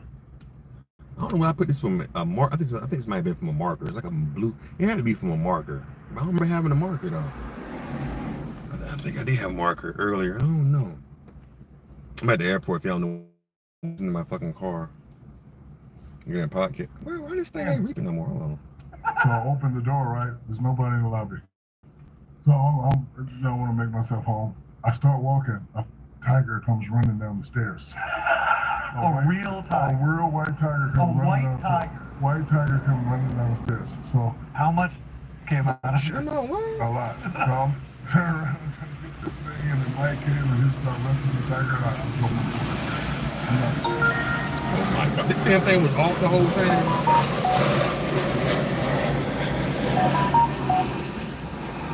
My tiger. You slept with your tiger? Hell yeah. Kill me. You gotta be with him every day. For like 2 years, every day. Wow. When I travel, I bought an 18-wheeler. So when I traveled to another state or something, they had to come with me. Mike. Wow. Chuck, did you ever think about buying a tiger? No. And if I did, that face means he may have owned one. Well, I'm getting ready to get a cheetah, but I'm not gonna let my wife know. That is the key to life. Oh, I put me at the bottom of the fucking thing. I told him, you say you slept with your tiger. You kept him in the house? Well, I had them as soon as they came out the mother. Oh, okay. But the one that was chasing me wasn't no come out the mother. A full tiger. What? Mike, were you Big Spoon or Little Spoon? Like, would they hold you or did you hold the tiger? Well, at one time I held them, and as they got older, they held me. That's beautiful. Did you ever get bit? The lion bit me, not the tiger. Yeah, you had tigers and lions and bears, oh my. You have tigers and lions and cougars and stuff, bobcats. In your house? Yeah, well, I bought the house next door for them. Amazing. Because the tiger didn't like them in the house. So I let them have their house and I let the tiger stay with me. That's when you got too much goddamn money. Well, back then, yeah. Back then. Mike, what did it mean for you for Shaq to come when you were serving time and talk like that? And listen, I had no idea he was coming. Then I saw him. I said, "Wow, this is pretty cool." And he was just out of college, probably. Right. Wow. Pretty cool because they were talking about him every day. You know what I mean? Because he just came out of school, just jumped in there, started dominating. So they were talking about him every day. When he came, I said, "Wow, that's pretty cool." I was amazed that he knew who it was. So I came, he was like, "What's up, Shaq?" I was like, "Mike, you know me?" He was like, "Of course I know you, but Yeah, but listen, everybody when I was coming from my cell, everybody in the living room came by and said, "Shaq is up to Shaq is up to Shaq is up to Shaq is up." That's awesome. So, I mean, Shaq, we obviously know, so dominant. Mike, you were the face of dominance in boxing for so long. What is it that you guys maybe appreciate about what you guys brought to the sport? Shaq on Mike and Mike on Shaq. You know, oh, you first, okay. No, you go ahead. You're the champ. I'm just You're the champ. The fact that he was just so young and so massive, and yes, we. Jaheed was up in here. Right? You remember when he broke the It wasn't like it wasn't like Dawkins when he just shattered it. He broke it. Yeah, the whole stance. It went like this. That's history right there. No one's gonna ever forget that moment. Or ever do it again. What I learned from Mike is the showmanship and the look. When he invited me to that first fight, it was incredible. But when he was walking out, all business. I was like, I'm taking every time. Get the plane, y'all. Get the plane. I give him United. Yay, United. He hit me so hard in my back. I turned around like, "Oh, hey, Mike, how you doing, buddy?" I didn't hit you. Yes, you did. Century Club in LA, bro. He hit me like, wow. I was like, "Oh, hey, Mike, how you doing, buddy?" All right, champ, everything all right? No, that was the second time. So, but Mike, I want to thank you for coming out. You know, you've come a long way. Just want to let you know I appreciate you. The way I have that watch. Why I don't have that many diamonds in my watch? Same watch, but not as many diamonds. Wow. It's a gift, though. I'm very grateful, but God doesn't have that many diamonds in it. Newport Beach. You know, I do what I can when I can do it. You do very well, too. Thank you. Hey, get it from you. You do very well. So, Mike, you know, I get criticized a lot for hating on the younger generation of basketball players. Do you feel about the younger generation of boxing the same way I feel about the younger generation of basketball players? But listen, my only problem with the generation now, they take too long to fight. I'll fight you, and then I'm going to fight you next year. Next year, I had 10 fights. Yeah. You know? It felt like once a month we were watching you walk out to the ring. That's entertainment. You know, when you're a great fighter, a great entertainer in general, you want the person to say, when do I see that person again? When's he going to play again? When's he going to fight again? You know, you got to be able, if you can't put in the seats, you're going to get fired. Nobody, you know, it's all about putting in the seats, saying whatever, doing whatever, pulling your plug out, whatever, to get them there. Shaq, I wanted to ask him about the walk, because now that I didn't even put two and two together. So when you were at the anthem and you were trying to look into people's souls, that was your Mike Tyson, let me scare them. It was. I'm not, I'm gonna go ahead and shut this live down. I'm not gonna do any more, I'm not supporting any more businesses in the hood, because this customer service is just horrible. I went to the new place, what's this place called? Valerity. It's a Mexican grocery store chain. They've been building a lot of these, but I went to this place here. They have a new one on Crenshaw and Slauson, the corner of Crenshaw and Slauson, that they just opened like not too long ago. I don't think it's been a year yet. And they would make these juices that I like, but I get there, I like mine made fresh. And the lady was like, "Oh, you just go buy it. You ain't gotta. Just go buy it over there." I'm like, "No, I want to get it fresh. Why I gotta go buy it over there?" Because they had some like these already. This is the one that's pre-made. I wanted mine freshly made. She said, "Oh, we just go buy one over there." I was like, "No, I want it fresh." She was like, "Well, the person that's making, she getting ready to get off, so she getting ready to go home. I don't know how to make them, so you just got to get the one over." I said, "So I just got to get what y'all got, and y'all can't make me what y'all got to offer. Y'all got this damn thing." I didn't argue. I said, "You know what? Fuck it." And see, that's another thing. I'm the type of person, if I get bad customer service from a restaurant, whether it be in the hood or anywhere else, or any kind of store, I just won't come back no more. I ain't got to cuss you out and raise hell. I've been seeing videos of people raising hell with the people at the register. You know, them motherfuckers usually be in the hood because they hood as fuck too. So they end up fighting. But I was like, you know what? I ain't gonna argue with you, lady. I'm just gonna go ahead and not come here no fucking more. I just don't come here no more. What the fuck? What the fuck am I arguing with you for? You know what I'm saying? So, but yeah, but it's always bad customer service. You can't get what you want. Shit be out of stock. They don't have it. or the line be too long, or it's just the customer service be awful. I hate supporting shit in the hood. So I always told myself that I just buy, if I'm out, I'm somewhere, unfortunately we gotta go somewhere white, good customer service, good product. I go over there and do my shopping and get my stuff from over there when I'm out in that area, and then come back to the hood. I won't buy shit. Only thing I want to buy from the hood is go to the gym and maybe a soul food, maybe Doolins. But other than that, no, because it's just unacceptable, dude. Like, the customer service and the quality of service you get in the hood is horrible. The customer service that's not in the hood, places that's not in the hood, you get way better service. You know what I'm saying? Way better service. So yeah, I'm sorry, y'all fucked up. This is crazy. I had to go get somebody else. I had to go get maybe I'm on the right one. Yeah, I'm on the right one. Yeah, so that's all. I just want to just talk about that, man. Thank y'all for watching the channel. Hit the thumbs up button. I'm listening to this Mike Tyson and Shaq thing while I'm waiting on this damn ride thing to come through. When we would watch you walk to the ring, for us, we're going, this is about to be incredible. What were you thinking on that walk? I've always wondered, were you going over the game plan? Were you trying to intimidate? What were you thinking on that walk? The fight, I never tried to intimidate. My idea of intimidating somebody is hitting them. Fighters, pressure, right? Pressure's not being hit. Everybody thinks pressure's like getting on stage. Pressure's the thought of being hit. And that's how they fall. The thought is going, I'm not hitting that hard, but they think I am. Right. So you're all psychological. Are you, when you're walking to the ring, are you noticing anything, or are you so locked in? I see everything moving. Every person, every girl. Dude, your walk-ins would last longer than the fights sometimes. Do anyone have a napkin on my towel? Because I'm sweating like a pit in one hole up here. We will get you one. You sweating? Thank you. Yeah. You're sweating like Charles Barkley at a spelling bee. Yeah, I'm gonna be sweating pretty hard there too. Exactly. So Mike, we all know you hit hard. Who was the first person that when they hit you, you was like, oh, okay, this guy hits pretty hard? Man, listen, I Van Holyfield. Shout out to Beatbox for the towel. Yeah, it's delicious. Hopefully I don't have too much during the show. Right here. Razor Ruddy is a hard punch. Razor Ruddy? It's got a What airline is that? That is who? I'm sorry. Okay, that's some foreign airline. I don't know what that was. That airline that was.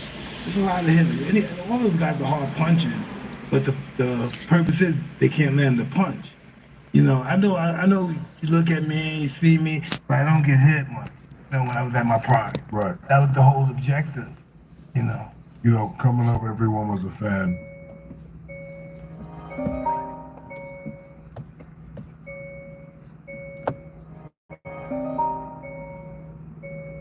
That happened. I knew I was gonna be champ again, but I was just happy that happened. Because it wasn't the end of the world. Right, no, it wasn't. Right. In the main event, Dustin Poirier is the underdog Max Holloway. Who do you think is going to win? I want Justin to win, but I think Max is going to get it. Actually, no, I'm going to be neutral in this fight. It's going to be very exciting, though. Very exciting. You won't lose your money on this. You're going to be very satisfied in this fight.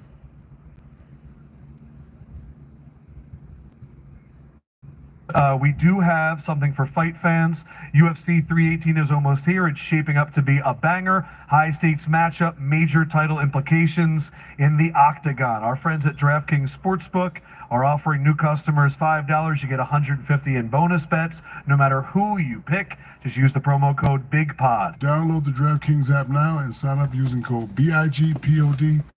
The crown is yours. Stay on the action and use your $150 in bonus bets on DraftKings. Same game parlays for a shot at an even bigger payout. Combine multiple bets together from the same game. Love the thrill of live betting? DraftKings has got you covered. Bet live on in-progress games right as it happens, making watching the game that much more exciting. If sports betting is not yet available in your state, don't worry. You can still join in on all the fun with DraftKings Pick 6 and have the shot to win cash prizes. Download the DraftKings Sportsbook app now.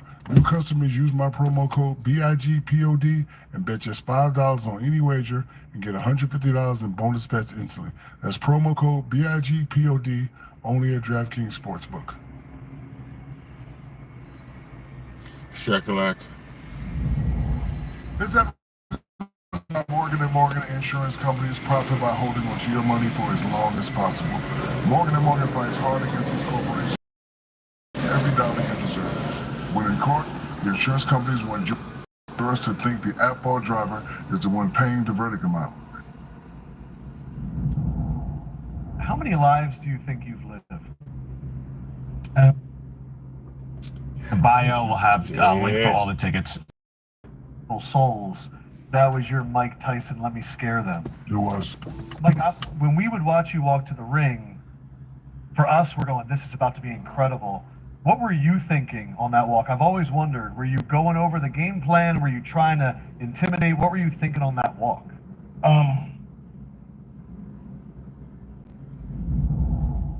How many lives do you think you've lived? I don't know, but I did a lot of stuff. Because I feel like I've lived 6 or 7 lives, Shaq. I'm sure you've had so many different stages. One life. But you don't look back at like LSU, Shaq, and that feels like lifetimes ago. Yeah, I do. Especially when I try to get up from these low seats y'all got me sitting on. We were very worried about your knees when we saw these chairs. And I've been working out, doing a lot of leg stuff too. The other day I was like, man, I fear old age. Does anybody, Mike, do you fear old age? No, I don't know what age old age is supposed to feel like. Do I get cramped? No, I mean like when you were 19, 20. I don't feel the same, no. Okay, do you not want to be 60 and 70 and 80? Like I fear that. You don't want to be I'm the same 20 forever. I don't want to live that. Not to 80? No, I hope not. You hope not. Mike. But listen, well, I'm going to be at 80. Listen. Mike, we need you around at 80. Oh, God. Listen, I don't cling to life like that. How old are you now, Mike? I'm 59. And I'm 53. So when you're 80, I'm going to be 70 something. Come on, Mike. I'm around 80 and stuff. Shoot. Well, how old do you want to be? Well, Shaq. No, I just, like when I see older people, I'm like, damn, that's going to be me one day. See, like right now, I say to myself all the time, I have 7 summers left where I'm 60 years old. 7 summers, so. And that's why you're out living life. What you got to think, I got 7 summers, but what am I going to do at the end of the 7 summers? Where am I going to be? I'm going to be 60, and hopefully I'm not in the old folks' home. I mean, because I tell my kids all the time, I don't want you taking care of me. So if I get to where I'm... You know, we say that now until we get to that state, probably. No, I don't want them taking care of me. What's the dream scenario? You got like nurses taking care of you. You got like a state-of-an-art wheelchair. What do you got? The dream scenario, there's a place in Orlando called The Villages. You heard of it? Well, The Villages is an old folks home, but they have the highest rate of STDs. I want to be there. Well, yeah, they do get a lot of STDs. They have the highest rate of STDs. I want to be there. Just saying. I don't know what that means, but you figure it out. Hey, you figure it out. But listen, that's true. But they did a research. Highest rate in the country. Yeah, no, higher than Vegas, higher than LA. That's where I'm. Hey, Shakira, when I get 65, I can't move. Take me down to Ocala, Florida. Just drop me off, my boy. The people 70 and 68 and all that stuff. The percentages, as they get older, they catch venereal disease. I guess as you get older, you get tested. You don't wear the condom anymore. You just go for it. Yes, go for it. And I will have. Man, I've had to transition out of shit before in my life. This is incredible. Hold on. I want to stay on this. I find this fascinating. And guess what? I will have the pump. My boy will always be working. Gotcha. Yes. So I just imagine you surrounded by 75-year-old women with like a sign-up sheet on the door. Gertrude. Yeah. Dolores. Alberta, Dolores. Here I come. Shaquille, your 4 o'clock is here. 7 more summers. Send in Melba. Oh, yeah. Alice. In a way, you're kind of granting people their dreams too. And guess what? The ones that have no teeth are the ones that can. Oh my God. That was just jokes, people. This break is sponsored by our friends at the General. Shaq, why don't you ask the General question? So, Mike, you broke a lot of guys' spirits in the ring, but if you can give anyone a break in life to help them elevate, who would it be and why? Anyone that's willing to try. It's nobody. I got no particular person because some people I want to help, they don't want to try. That's the whole thing. The people I want to help the most, the people that I love, they take it for granted that I may be able to take care of them or something. They don't work. They're not going to work for themselves. They're not going to fight for their life. This episode of the Big Podcast with Shaq is brought to you by The General. You know Shaq loves The General. Before the league, before the rings, before I got my big break, I've been rocking with The General. The General has been offering quality coverage for 60 years. You already know The General was there for Shaq when I needed him. Low rates and flexible payment options to keep you covered. If you're ready for your big break, you know what to do. Visit thegeneral.com to get a quote today. Again, visit thegeneral.com. To dominate everything that you guys did. It's all discipline. I don't care how hard. I'll be nothing without discipline. Nothing. Do you still have that discipline, or is that something that never goes away? Never goes away. Never goes away. I do it just for sport. Like I may go like this. I'm stopping for a month. I don't want to stop for a month. I just do it to test myself. Just to see if you can do it.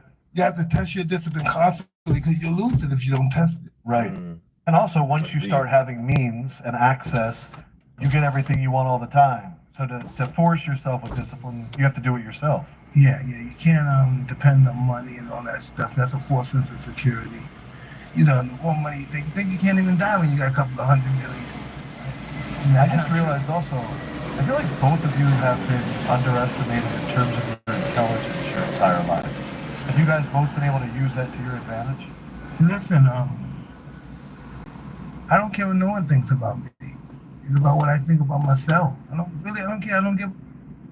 I mean, that's like Shaq's #1 commandment. Say it again, Adam, Brian. Say it again. Say it again, Mike. You don't care what people say? Don't give up. Only thing I care about I care about the people I love. Vaughn, who taught you that? Him. He taught me that. He taught you that. I heard him say it. The thing that you have preached to me and your son and everybody. I heard him say it. Once you care, they got you. Because the phrase I've heard a lot is, if you accept the money, you have to do what they say. But you're saying even bigger than that, if you care what anyone thinks, they have control over you. 100%. Listen, if they give me the money, they got to make sure I'm not going to, as possible, if I can, it's possible they may not get paid back. If you want to do business with me. Business. Cannabis. I don't know much about cannabis.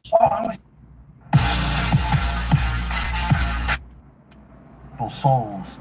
That's your Mike Tyson, let me scare them. It was.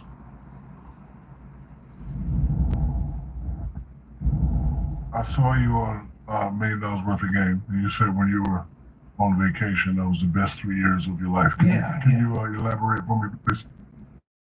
Because before I saw you on. I want to stay on this. I find this fascinating. And guess what? I will have the pump. My boy will always be working. Gotcha. Yes. So I just have to dominate everything that you guys did. It's all discipline. I don't care how hard. I'll be nothing without discipline. Nothing. Do you still have that discipline, or is that something that never goes away? Never goes away. Never goes away. I do it just for sport. Like I may go like this. I'm stopping for a month. I don't want to stop for a month. I just do it to test myself. Just to see if you can do it. You have to test your discipline constantly because you'll lose it if you don't test it. Right.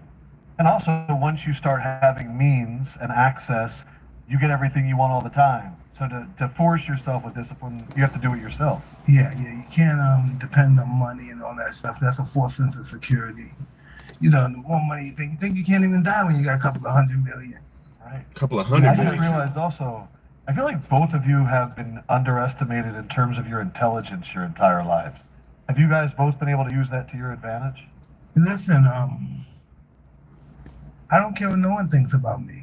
It's about what I think about myself. I don't care. I don't give. I mean, that's like Shaq's #1 commandment. Say it again. Say it again, Mike. You don't care what people say? Only thing I care about I care about the people I love. Vaughn, who taught you that? Him. He taught me that. He taught you that. I heard him say it. The thing that you have preached to me I and heard your him say son and everybody. I heard him say it. Once you care, they got you. Right. That's right. Because the phrase I've heard a lot is, Once you care, they if got you you, accept but the you money, don't give you a have fuck. to do what they say. But you're saying even bigger than that, if you care what anyone thinks, they have control over you. 100%. Listen, if they give me the money, they got to make sure I'm not going to, as possible, if I can, it's possible they may not get paid back.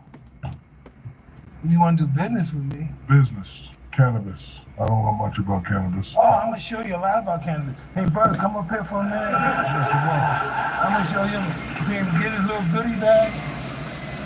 Oh, man, I'm going to show you a lot about cannabis. Actually, he's the cannabis guy. I'm the hookah. All right, cool.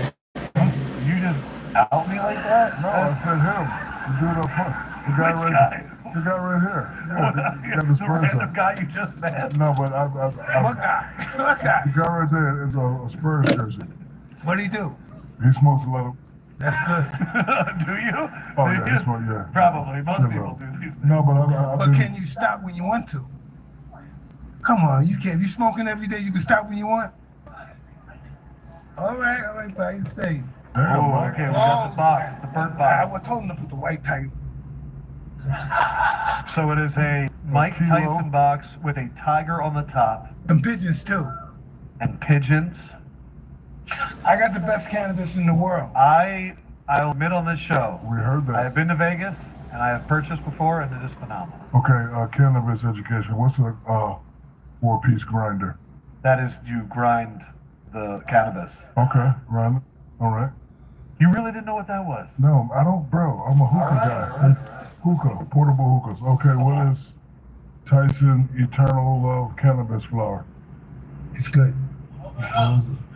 It's like mixed with like Viagra. Yeah. Viagra?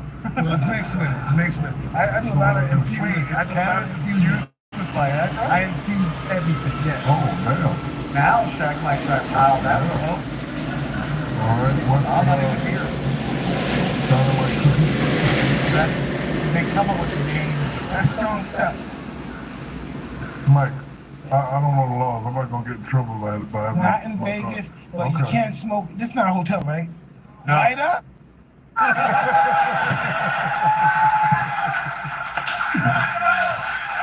what's blunts? I know what Oh, that open is. that up. Open that up. See that beautiful blunt. I'm just gonna say that little audio clip should be for Shaq's DJ. 100%. That did you just say that? That was incredible. Tonight, I'm gonna play it tonight. Tyson 12. Listen, this is non-smoking here. Are you serious? No, you can't smoke in here. This is Mike Bites. What's that? So those would likely be edibles. Yes, edibles. Yeah. I appreciate. And hold on, what is the picture on the edible? The picture of a ear. With a bite mark in it. Whose idea was that, Mike? My wife. It's the biggest product sells the most. Whose idea was that? Are they Mike? 'Cause shaped that's like too- ears? Excuse me, yes, there are ears with my bite mark on them. So you Dynamite both. So cookies. Tyson has the bite mark ears, and Shaq, you sell Shaqalicious gummies. Yes. With your head. Wow. Hey, listen, you know when I bit his ear, right? They fined me like $3 million or something like that, right? Off my cannabis, I doubled that, tripled that. Oh, damn. No, I'm talking about with the stuff with ear bit. Yeah. Mike, I can Just see off the myself a edibles, he market made group. $3 million. He made double that. 6 Thank million. you. Very good. So how'd you get into that business? It was a joke at first. You know, I thought, yeah, we're gonna be in cannabis, it's gonna be legal. Yeah, right. Okay. And then all of a sudden people started getting those cards, those doctor cards say that you need cannabis from medical perspective. And so I had that for a while. And with a cannabis card in Los Angeles, you can smoke right here. Cop come up. Show him the card. Yeah. Officer, that's a good day. Excuse me, yes. Say what again? No, I don't want to smoke. I don't want to get Shaq in trouble. They cancel the show. I don't get in trouble, brother. This is big podcast of Shaq. I own this. We good. Oh, that's something good. I don't want. I feel bad doing it here because y'all guys seem like some nice people and stuff. I learned from you, Mike. And I start sweating and stuff. You were saying, so then you started hearing about the licenses and all that stuff, right? I didn't think this stuff was going to really work. You know what I mean? So I had some partners, bad partners. The first was the bad guys stealing. Oh, that's great. And then we had some other guys, but we're killing it this time, making like millions every week and all. You just kicking, right? And then we had to start all over again. You gotta get rid of these no good that's in your business. Because everyone you start with, you don't finish with. So we had to get rid of this, and then we're balling now. We're balling. Listen, no one. Can you imagine I'm the cannabis king? Cannabis. How did I get that? When I go to Europe, like everything, it's like a champ or boxing. Thousands of people. Wow, for cannabis. I'm gonna do a million man march. Oh, that sounds great. Yeah, I'm gonna do that. Million man march. I went one cannabis place with 60,000 people. Wow. For cannabis, and that's just one place. So for the new smokers, where can I get this at? No, not any dispensary. Only dispensary for Tyson stuff. There's Tyson 2.0s all around the world. South Africa. Yeah. And you know what? If your dispensary doesn't have it, go in there and ask for them to get it. Yeah, listen, if you don't got this in your dispensary, you're gonna go bankrupt. That's a good line. You talked there about that's great marketing too. Who would you say has been your ultimate teammate to help you be happy as a human? It's my wife. And I know you're an honorary too. I looked you up. You did? Yeah. And now, I'll say this as a white guy, when you get called that, it is pretty awesome. I'm gonna be honest. Hold on, watch this. What did he call you? I don't know, Shaq. Yo, listen, man. Not really. This is great. Listen. What did he call you? You gotta be like, what's my man Owens? Yeah, Gary Owens. He said everything. He got a black, white. I'm honorary.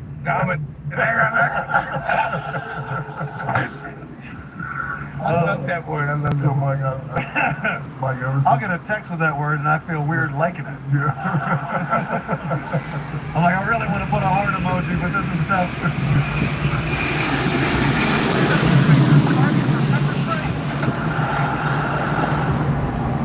So, I've been knowing you for a long time, 20, 30 years. You've always had a great sense of humor. But when you announced the Tyson roast, I was scared that you were going to get upset and beat some people up.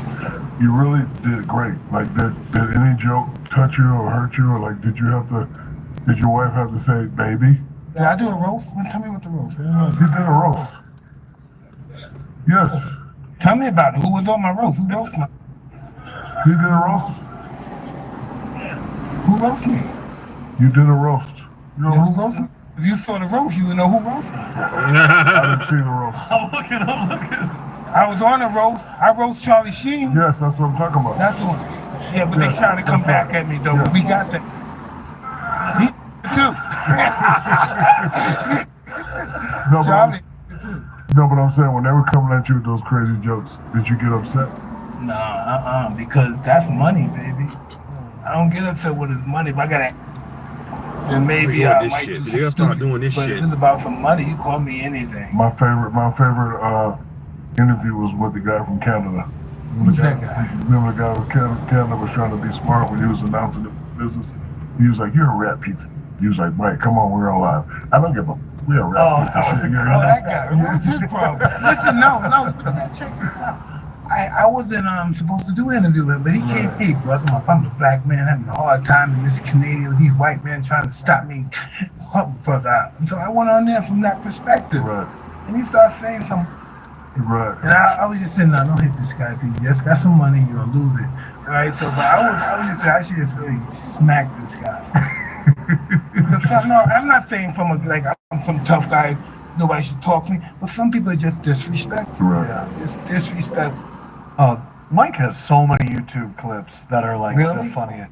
Yeah, you got like That so makes many me feel- I interviews. feel like an old when I see all that old. Hey, I saw you this way. I see you do this. And you did this. You did this. You said this and that. Yeah. Yeah. You've done a lot of awesome. You know, I've never Perspective. heard you talk about Mitch Green. Wow. Tell me something about Mitch Green. Hold on, that no check. one Who knows. is Mitch Green? I don't. Mitch Green's a fighter / junkie / stick-up kid. Oh. And I heard he's a born-again Christian now. Okay. So listen, Mitch Green's the kind of guy, he's a professional fighter, good fighter too, right? But he's the kind of guy, you gotta eat it.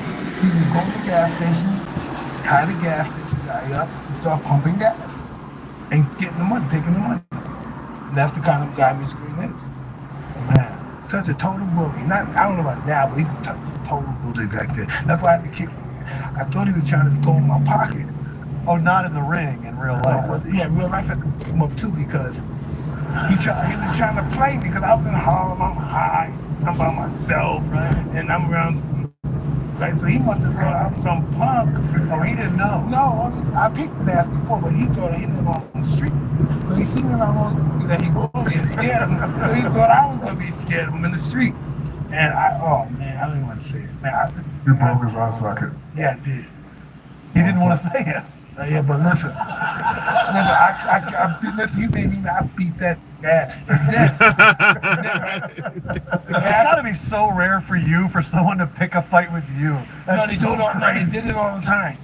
And I hit them, and then I get these tremendous lawsuits. And I'm a glutton for pain, but them lawsuits are killing me, man. They were killing me bad. So, Mike, give me your Mount Rushmore of boxing. Mount Rushmore? Yeah, it doesn't matter the weight class. Top 4. And it's your 4. The ones that you respect the most. Or do you want to go by? Or Nah. And check, can he put himself on it, or do you want a different 4? That's Mike. I'm not I don't want to be on Mike. it. Listen. Mike can do what he want to do. Dempsey, Liston, Ali, Foreman. Damn. Quick. Jack Dempsey, Sonny Liston, Muhammad Ali, and George Foreman. Listen, I'm gonna let you know, right? Sonny Liston's the bad, right? But Ali outsmart these guys. You know, these guys are bad guys. If you fight a man, the man that fights you to the end. But Ali outsmarted them, and that's why he beat them. He didn't beat them for Such a good point, because Sonny Liston is known for the loss, but that loss just shows you how important Sonny Liston was, because that's what launched Muhammad Ali for so many people. Listen, Sonny Liston is the ever lived. Oh, please tell me why, because I don't know too much. Because Sonny Liston would come to a town. They say he's gonna say. All right, they kicked me out the queue. I'll get back in the queue again. Kind of key. Broke their jaw, took their gun. They were beating them with the dice. Break over the head. Yeah.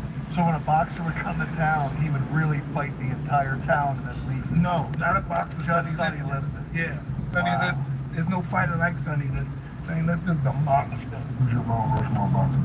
Ali is definitely on there. I'm from the Philadelphia area, so I'll put Joe Frazier on there. Mike Tyson is on there. And I've always had a soft spot for Roy Jones Jr. Yeah, mine is Mike, Muhammad, Roy, and I'm about to put Floyd on there. I don't know why I forgot.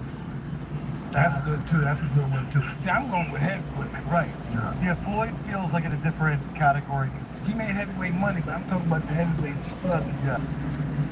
I don't know if we're ever going to get to the heavyweights. Huh? Speaking of No, it's gonna come back again. It'll always come back. Speaking of Floyd, him and Roy Jones been going back and forth.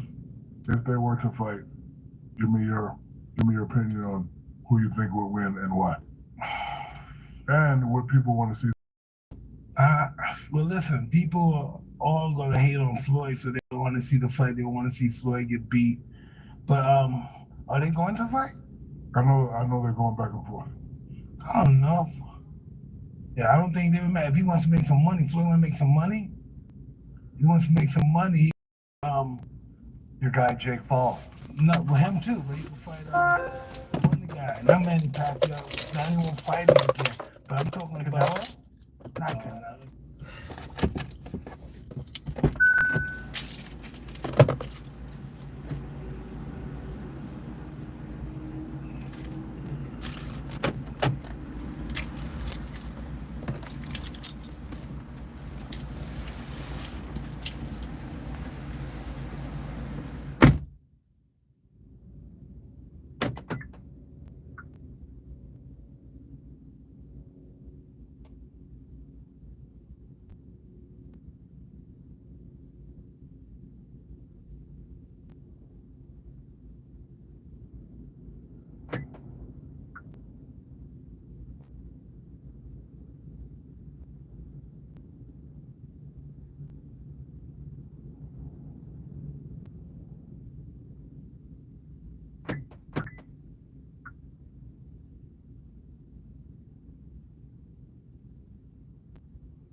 do? Okay. At that, everyone. What was that like for you?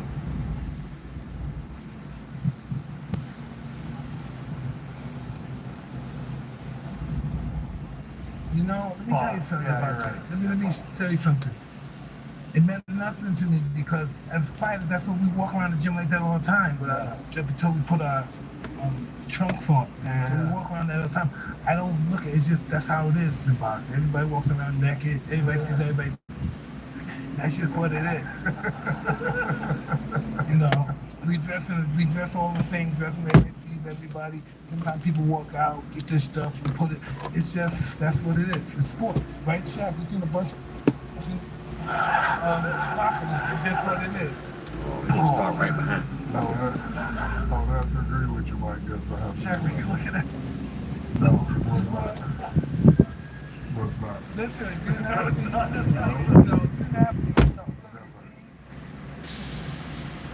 Part of the situation. This is a perfect time to bring up Luna Zool. Look at that. Luna Zool is amazing tequila. It means boom. We are going to the moon. Mike, who is somebody, and if you want to think of the fighting world, boxing world, or any, like maybe business, a person, place, or team or athlete right now that you think is on the rise, skyrocket, that you're proud of? Wow, I like a lot of those guys.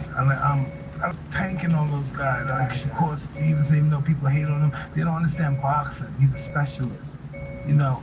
And when you're a specialist, you beat good guys. Guys that are great, you beat them easy like they're nothing. And they might not be exciting because, wow, come on, get him. This guy's getting beat like a little boy. Somebody say that's boring, but no, that's art. That's art. Boxing's an art, real art. Oh, like I grew up loving Bernard Hopkins. And that dude was a tactician. And people would be like, oh, it's a boring fight. It's like, you don't realize the dance he's doing. Let me tell you something about this guy. This guy's like a movie. This guy was the baddest fighter. 250 years of tequila making tradition is in the face. Luna Zool tequila. It's a celebration that comes full circle. From the fields of Jalisco to the glass, experience your authentic taste of 100% Blue Agave tequila that's crafted with pride and once in time. The name for Luna's that shine true. Those who know look to Luna Zool. Kentucky, 40% alcohol by volume. Think wisely, drink wisely. Luna Zool, thank you. For like these GOAT conversations. Greatest of all time. Let's go basketball first. Who's greatest of all time in basketball? I'm a Jordan guy. Who's the greatest of all time in boxing? Boxing? And what? Yeah, hey, listen. Heavyweight. Me. No, Muhammad Ali. Say it with your chest. No, I agree. I mean, like, do you get upset when they start throwing other names? No, listen, all right? They're not being egotistical, okay? They said they know. You know, they know. You know, if you put up some statistics or something, ask the world. Not one guy, 10 guys, ask the world. Before we start opening up to some audience questions, Mike, we do have a game that we like to play, and honestly, Shaq and I haven't played it for months. Tell me about it. The game we play is white people or black people. Oh, I'm good at Yes, perfect. I just played this for the last 2 days. Blackjack. White people or black people? Blackjack? The game Blackjack. Is that like 21? It is 21. That's... But now, hold on. It's 21 black people, and Blackjack is white people. Well, listen. Shaq, feel free to weigh in. Nah, white people got 21. Okay. Again, I played it for the last 2 days. Flip-flops. White people better than that. Now my son and all the black people taking it. My son got the cloth. I think black people wear the sandals. White people wear the sandals that go between your toes. Yes, because we don't like to show our toes. I don't. You don't like to show our My toe. If you look This is why we play if I was a guy, that's a single guy looking for girls, and I wore sandals, and I got $1 billion, nobody would talk to me. I don't want to suck those shit. I'm definitely gonna catch cancer. It looks like my toes blew up. I would never wear sandals. Owning, oh what? I'm gonna guarantee you when I go to the villages, I'm getting my toes sucked. That's disgusting. I would never respect any woman that sucked my toes. Yeah, like 80-year-old with no teeth. I always heard about that. I don't know. You ever had somebody with no teeth before? I would think that would hurt, right? Next one. Owning a pet bird. Pigeons. I like pigeons. I got a couple of hundred pigeons. Still? You still got your pigeons? I'm gonna have them till I die. I think it's white people. Hey, listen.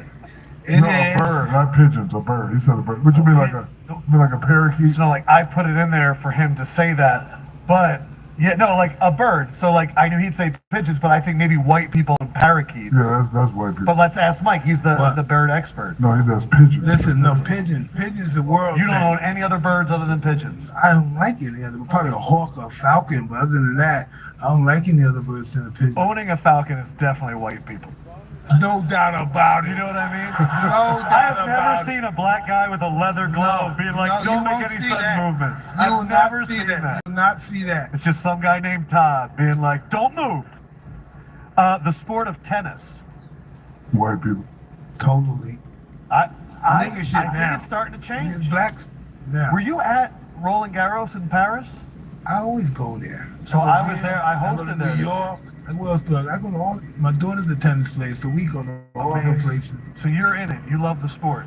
I'm dead in it. So Coco Gauff. The whole thing. Amazing. Swan Tech, she just won the championship. Yep. Watch that. I was watching. Oh, so you're hooked. Oh, I'm hooked. Dude, I'm sitting there watching women's tennis today, and they're like, I'm the only one in the sports book. They got me. They got me good. That's great. White people. White people. Okay. Definitely that. Definitely that. The phrase, put that in your pipe and smoke it. Oh, that? That means that. That's some white people. Yeah, definitely. And then my last one was biting people.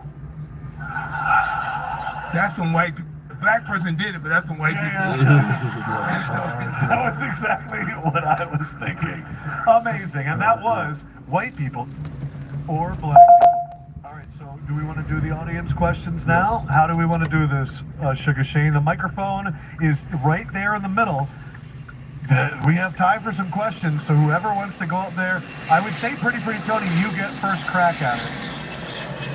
Yeah, we'll let Pretty Tony go first. Because he's earned it. Okay, Mr. Mike Tyson. Yes, Mike. You don't remember me, do you?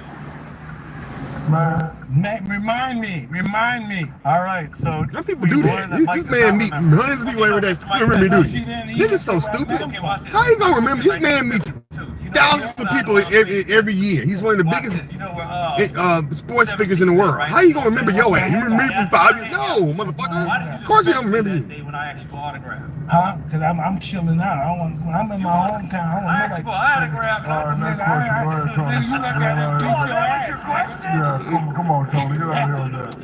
Okay, no, Shaq, I've been a fan. All right, sign my autograph for you. No.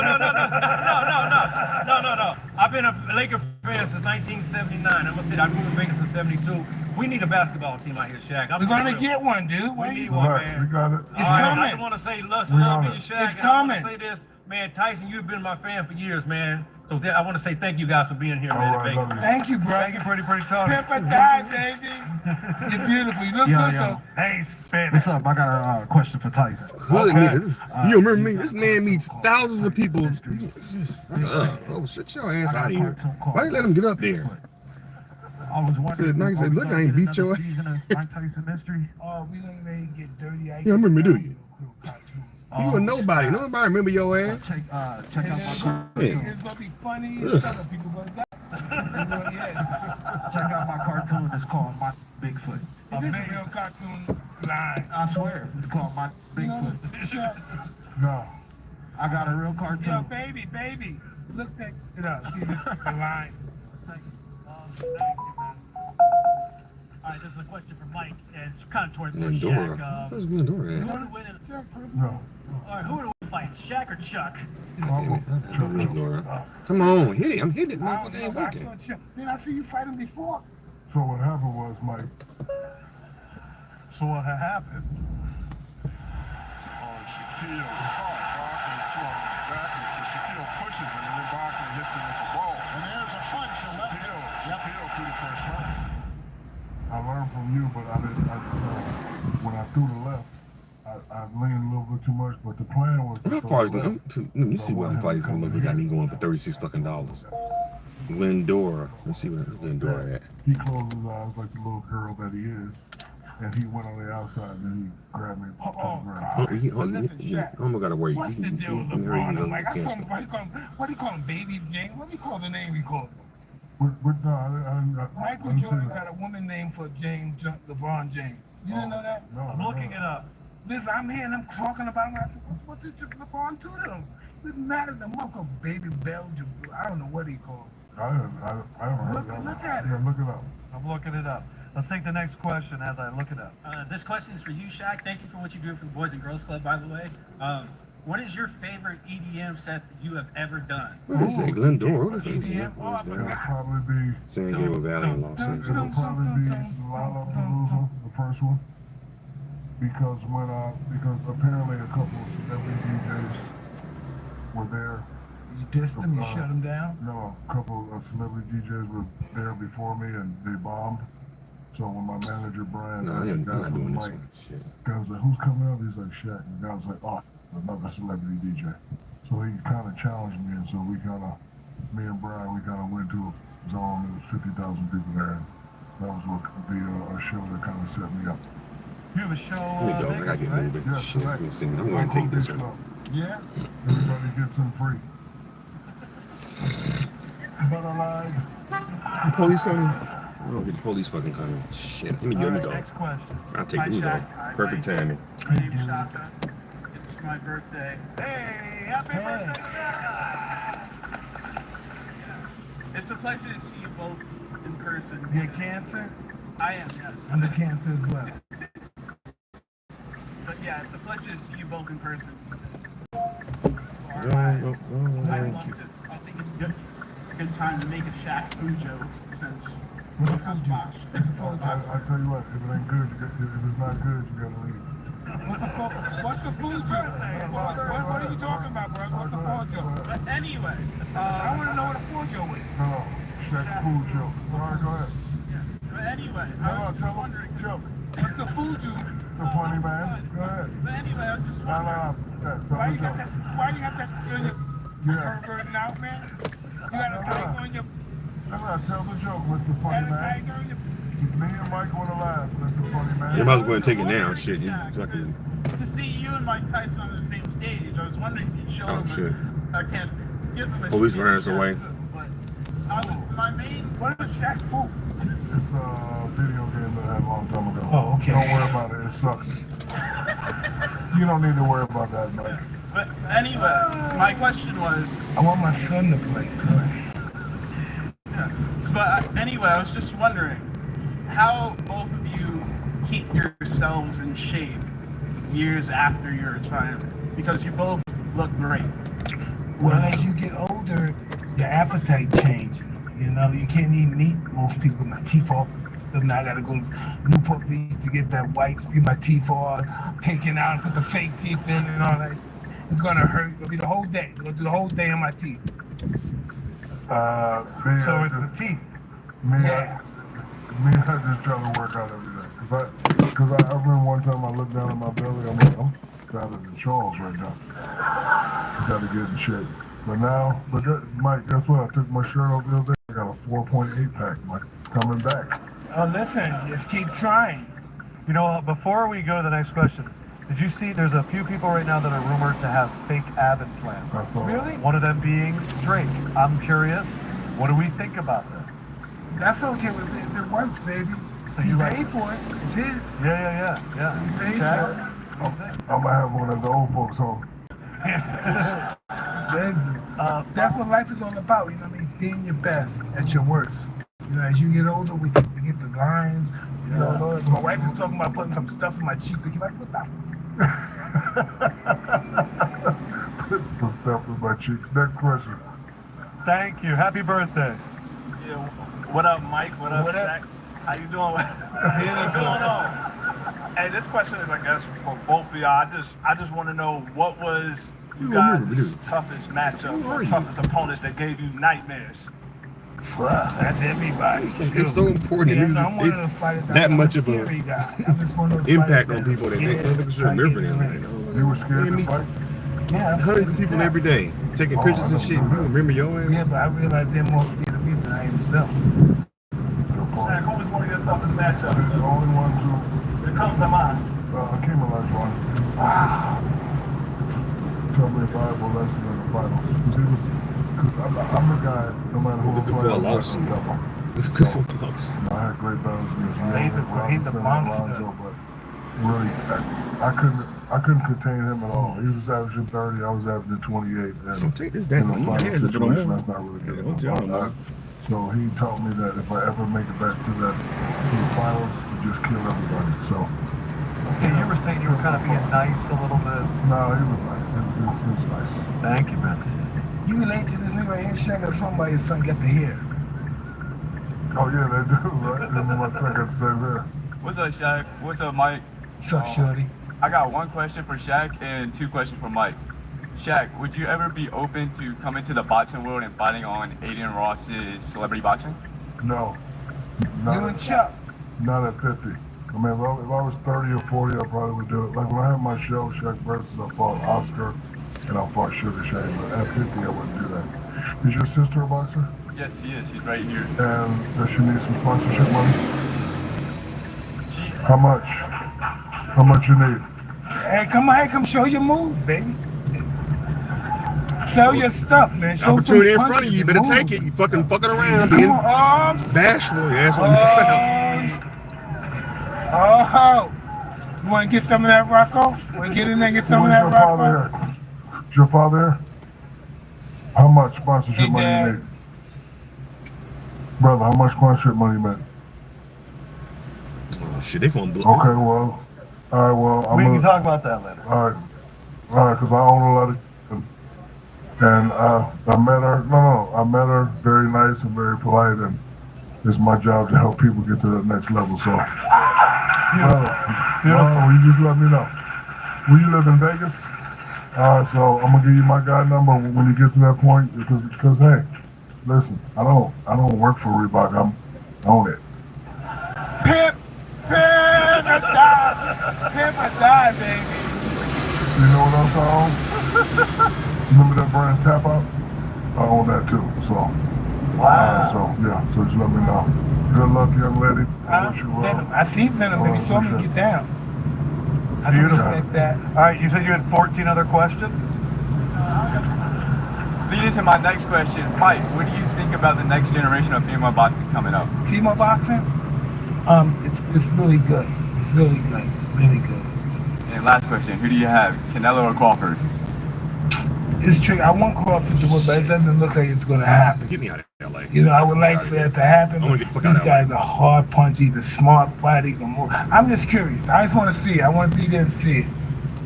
Because listen, there's been upsets like that before. You know, Henry Armstrong, 124 pounds, he beat the 146-pound champ. So, you know, you never know. Well, court, anything can happen. Right. Thank you, Shaq. Thank you, Mike. You're welcome, little brother. State your name, please. Hi, my name is Brian. Hi, Brian. Hey, Brian. How you doing? This question, it's for Mike. Thank you, man. I had a question about pigeons. Yeah.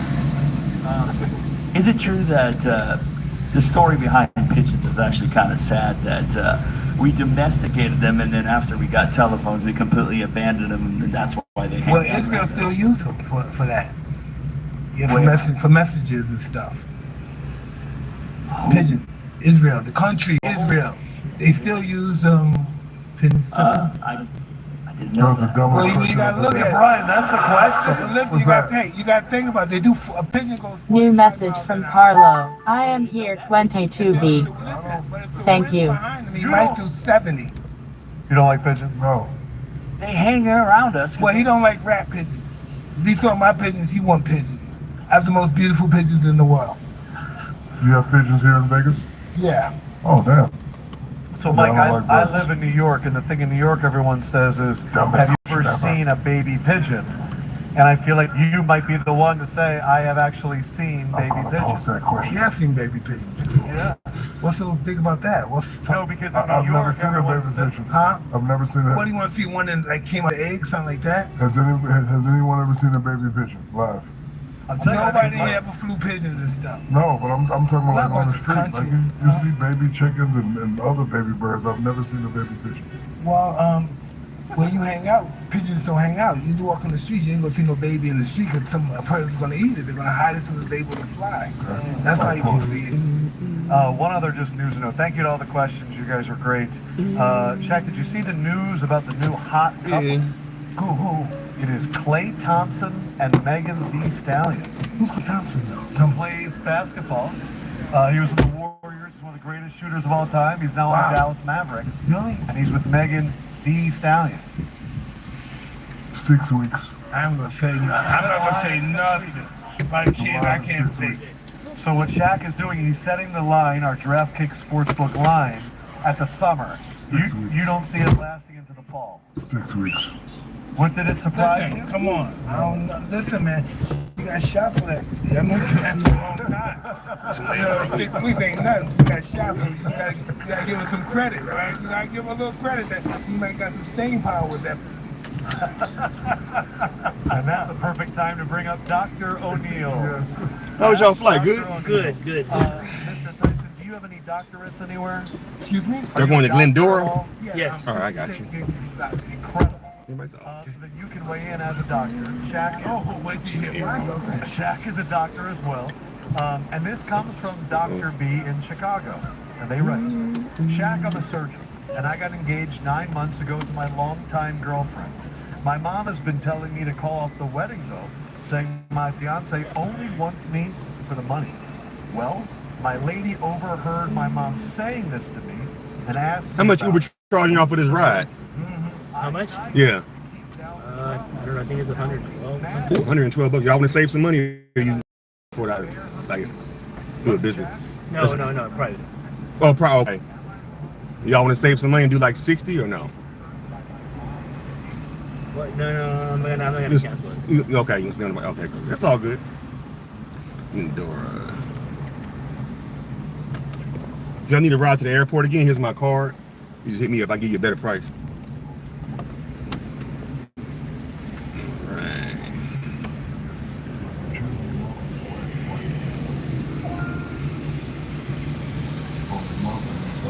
Conversation with mom.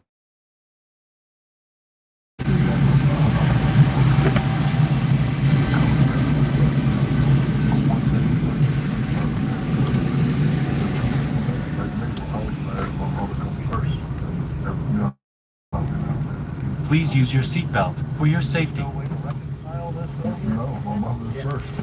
No, I don't think you have to pick one or the other. So, so I had a conversation one time. I told somebody that my mother over my kids, and they had a shit pick. I'm gonna say that My mother's first. I don't know what the legs He said, "No, it should be kids and one." I said, "For you, but for me, it's my mother first and then my kids." But you know, you get different thought processes. Well, you know, different people. But if you don't want to make your mom unhappy, you probably have to do something else. You don't want to make your wife unhappy, you make your mom unhappy. I don't. Me, if my mom don't like you, What about getting them to talk to each other? nope, we're not talking about it. And saying, hey, if you're having a Because misunderstanding. you know what? My mother has never been wrong. Oh, so you're saying that there's something about your mother's intuition. Like women can look at other women and go, nah. They know right away. Yeah, like I used to bring them to the house, my mom used to go, hello. I was like, huh? Hello. So like, it's just, but she's never been wrong, so. Dr. Tyson, would you like to weigh in? Say it again, please. The doctor's mom believes that the fiance is holding You're it. taking too long. The doctor's mom don't like the lady. He was talking to her. The lady heard and talked to the husband about it. And Are they married already? They're engaged. Are they engaged? But wait, listen. My mother don't like her. I ain't gonna marry her. Keep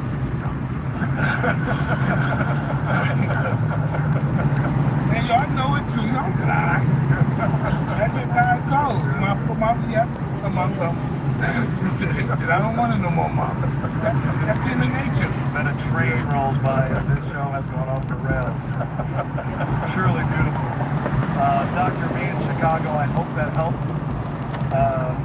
Tyson's advice. Let her go, Dr. Keep hitting it. You're a surgeon. There's a lot of nurses you can talk to. Oh my gosh. I have seen the stat that nurses are the most promiscuous of all the women. I was in the hospital.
I'm guaranteed when I go to the villages, I'm getting my toes sucked.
I've linked to all the tickets, and let's get back to the show. How you and Charles became friends is the funniest story. this might be my favorite story in the whole. Tell it. Oh, in the Charles is running the apartments, and what does that mean? Like, he's the supplier for mostly everybody in the apartments. They're selling. But where we live at is maybe like 6 sets of apartments. Okay. Everybody got their own little section, but the greens is where nobody goes. They swear the police is over there. So I buy my dope from Ronell, which is Charles's brother-in-law, and they you don't generally meet Charles. Yeah, you don't really meet Charles. You just I don't want to. Right. So I'm buying my little stuff from Ronell, and I decided to go to the greens because and how I go to the greens is because it's a homosexual guy named Tink that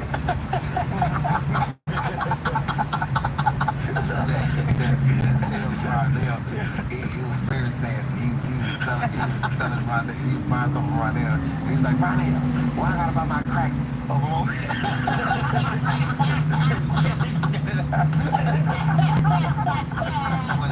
It's fucking crazy. The outfit is. Tink must have been like a fan of what's the name? Simmons, Richard Simmons. Because they don't like these little bitty ass Carl Lewis shorts, right? He wore Tank. He had on a half shirt that said Thriller.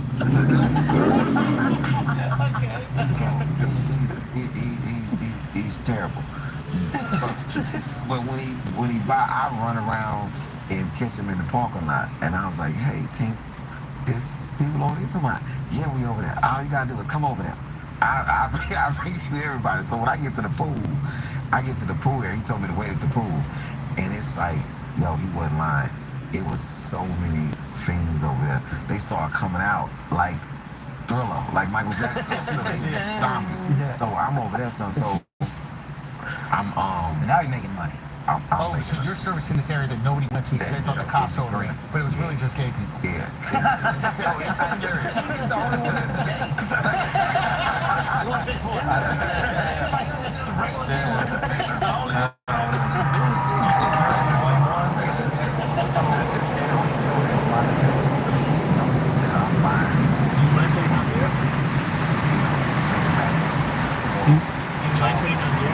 Oh, you want the air? Oh, that's all good. Yeah, I got you.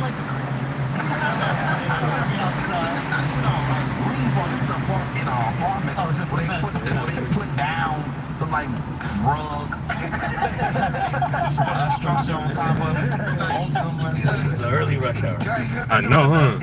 You can look and see the pool, but it's so I'm over there, and Charles wanted to meet me, and I came over there to buy something from Ronell, and Charles keep trying to talk to me, and I'm like, no, I don't want to talk to him. Wait, why?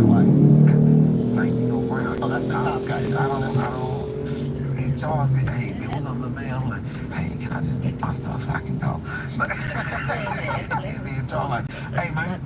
He told me that I was going to work for him. Because I was selling so much. He said, hey, man, you going to work for me? And I'm like, no, I'm pretty cool. You said no? And then Charles, at the time, I didn't know what this gun was. You know, I found out later. But this was the biggest gun I had ever seen, which was a Desert Eagle. And he pulls his gun out. He's like, hey, man, what I say you gonna do, you gonna work for me. And I had a 25 automatic that I had 2 weeks prior got into this dude and took his gun. His gun fell out. And I crackhead. That fell out. He took that gun.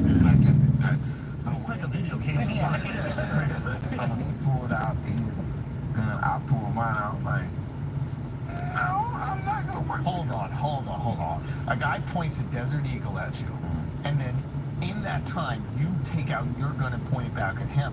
Is there any concern that normal people without, you have like, for some reason have like no fear, you have high fear tolerance, but normal people would be like, if I pull out my gun, this person's just gonna shoot me and then I'll die.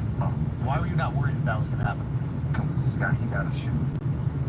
Yeah. You gotta shoot. You can't pull something. You gotta shoot. Actually, I've heard this. Like, if you pull the gun out and don't shoot, some people say like they're not willing to shoot in the first place. I have had a gun pulled on me 3 times, And I've never been shot by either person. This is actually the worst thing to happen because now you're probably too You confident said around either guns. person, which lets me know someone pulled it on you twice, but that's... No.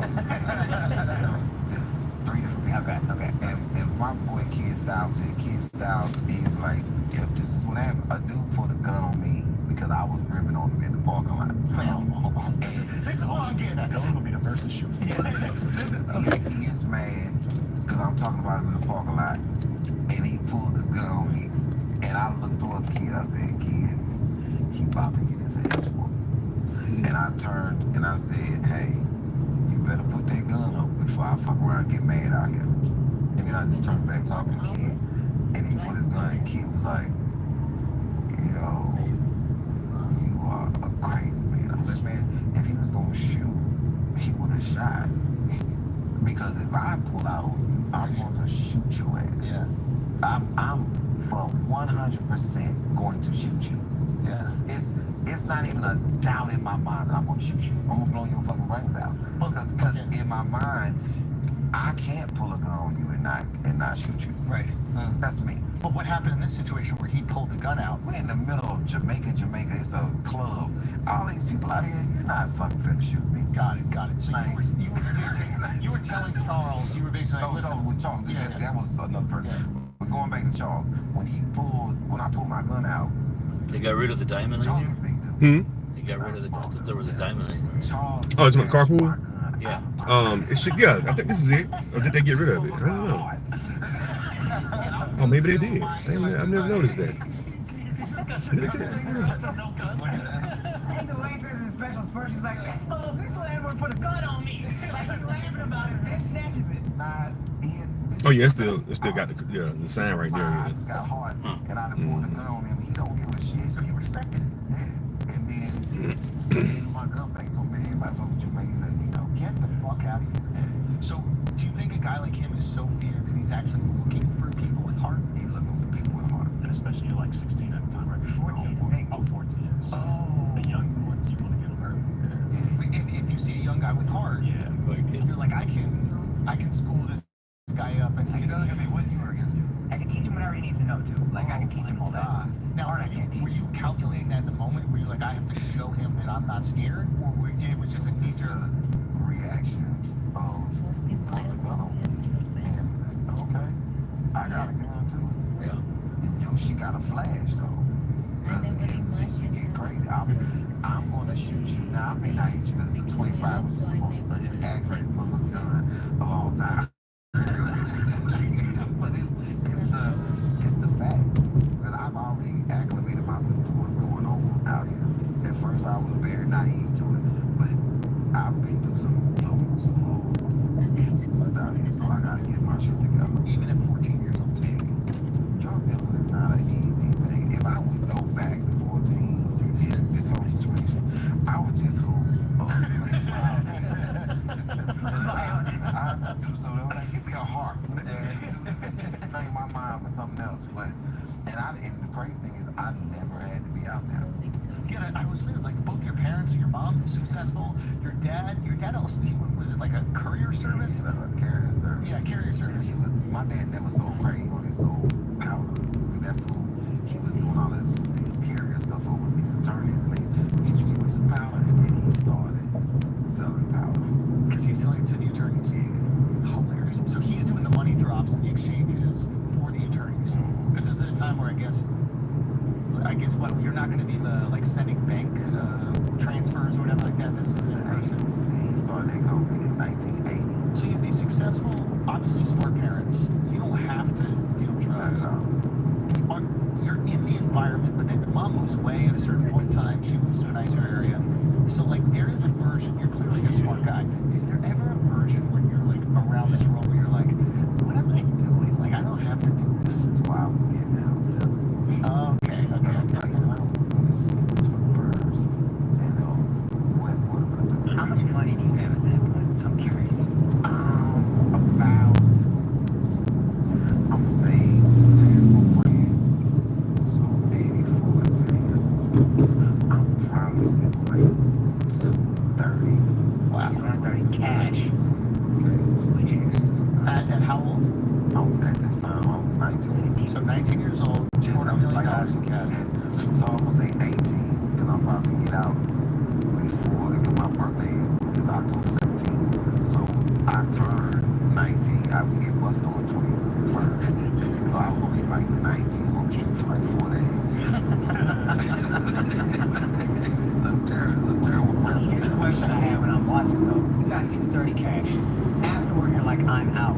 That's not quite enough that you could just invest it and be like set for life. At the time, like we're talking about 80s, that's probably $1 million.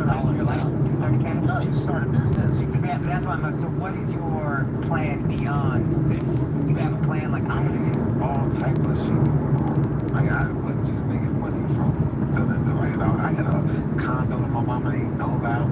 I could have released it out. I had all type of shit going on. Like I had invested in this rap group out there. I had a lot of shit going on. So that's what I'm doing. Stop at like 16. I think I'm 230 in the 90s, the early 90s. Crazy. Yeah. In Texas. Yeah. That's true. Texas thing. 19. That's a lot. Oh, it's a lot. I'm curious if he doesn't get locked up. Is there a point when he's like 25 or 23 where he's like, man, I was making so much money before I could go right back to that? Because that is kind of what happened at 16, right? You were dating that girl, everything's good, and the money gets low. I was chilling. Yeah. Charles, get out. I'm looking for you, baby. No. So this thing, that's 16, and I'm a kid. So I'm super kid at this point. I'm in high school. Now just move up to I'm out of school. Yeah. Right. And I'm moving around, and I'm good. I got 230 cash. Yeah. You know how many investments I could have started anything at that point. Did you have to manage street politics at that age? Like, did you maintain business relationships with other like rivals? Were you well liked? I'm a kid, so it's not a lot of people who know me. I'm not Charlie, the main front face, but I think that sometimes you get the eras mixed up. Okay. See, the late 80s, early 90s. Yeah. It's not like whatever this shit is now, or in the middle of 2000. I didn't have to know anybody because nobody's coming from their side of town to my side of town. I'm not even going 3 streets over. That's not my Now it's so interconnected, but before it was neighborhood by neighborhood. It's like people was trying to take over. You trying to take over a city now, but then it was. I just need my block, my apartments. Yeah. In the apartment complex, you know how people in an apartment complex. Yeah. You got everybody that you need right in front of you. And I wouldn't even find out what people were doing until Memorial Day. Memorial Day is when all the drug dealers and successful ones go to the beach, go to Galveston, and kick, because everybody off. And you just go on, and this is when you show your car off. What kind of car you got, who you with, all this thing, your whole crew. You know what I'm saying? So that's how you knew, hey man, what's up, Sherman? And people that you know, or you go to the club and you see people. I was never supposed to be in anybody's club. But I've been in the club since I was 15. Was there ever a moment where, like, when you were 15, 16 years old, and there's, like, grown women that you have access to? Yes. And they don't even know that you're a teenager? No.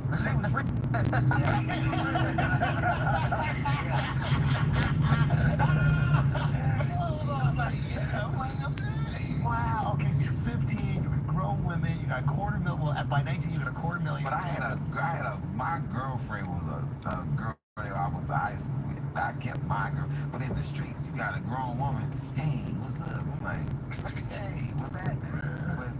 But I'm not going to be seen with her. The grownest person was Adrian. Yeah. So I'm 18, Adrian's 24, and Adrian's fucking awesome. And I don't even know why I like it, because she smokes cigarettes. But Adrian's fucking awesome. Like, anybody else saw me with Adrian, it was like, yeah, she is. That's the worst I've ever seen it. I know, it is bad, huh? This is the Diamond League. Usually this movie's a little bit. Is it, what is it, 2 or more people? Or? Is it 2 or more people? You got 2 or more people, yeah. They need to 3. No, right? You need to make another carpool lane. I wouldn't even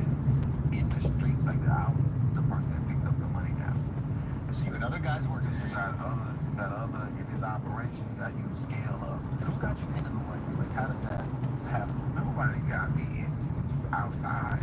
His shoes got made fun of. That's what You outside. I was like, I would have a similar story, but not nowhere to the level where you were at. But just doing knucklehead shit, and I didn't need to do it at all. Like I was good at home. My mom had no idea the stuff I was doing. That's why one of the funnier stories is when you actually get locked up and you have to call your mom and tell her. You want to call her? Oh, my mom had no idea I was doing any of the shit that I was doing. That's It's the so crazy. worst thing. You gotta call and reveal your fucked up life to your mom. And I was there for really 2 weeks before I called my mom. So wait, you didn't go home for 2 weeks. Your mom's like, I didn't live with my mom. okay, got it. So she's used to you not at least. She used to be not. Were you still calling her like, hey, what's up? Just checking in? No. I was in jail. Oh yeah, they tell you what's up. Yeah. I'm hoping that first call, did you do a three-way? So it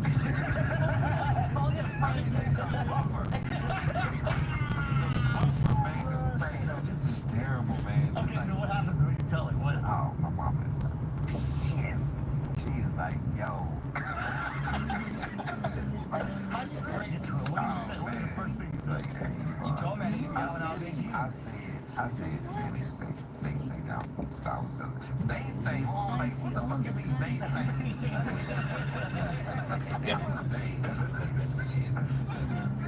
They say I was selling like, wow, it was just terrible, man. Now, does she immediately, is she furious? Does she step into mom mode where she's like, I need to protect you? Okay, she could. Oh, that's heartbreaking. On the phone, like, you turn this how you turn the phone.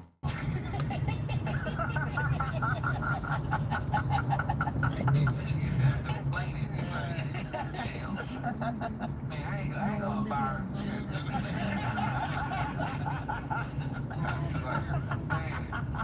and she's like, where you at? I'm like, I'm in the county, nigga. What's your bond? She was like, and I'm like, hey, we can make this bond. Man, you know, remember I used to come to your house and plant stuff in your garden? Like, yeah. Then you gonna have to dig them begonias up.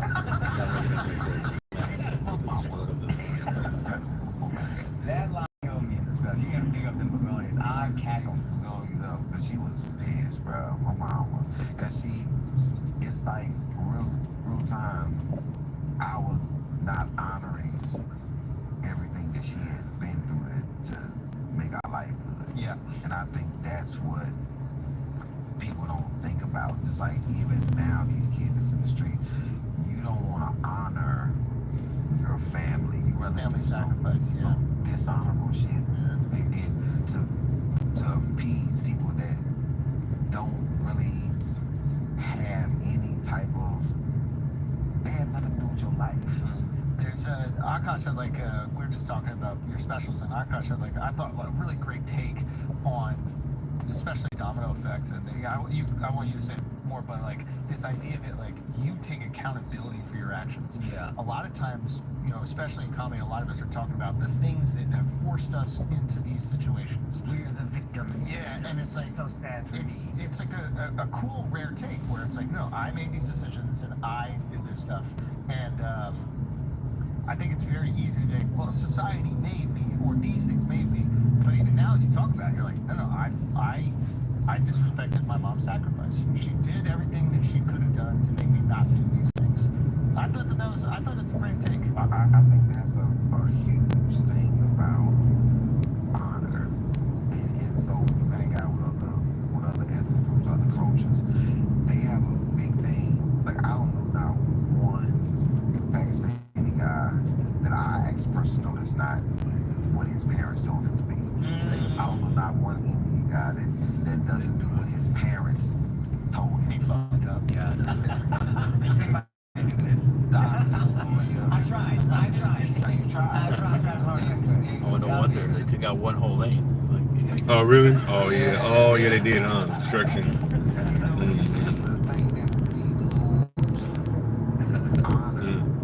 In society, I want you to go out and just be a good, functioning human being. No, fuck that, I want to drill. What? Yeah. And you start to take on America's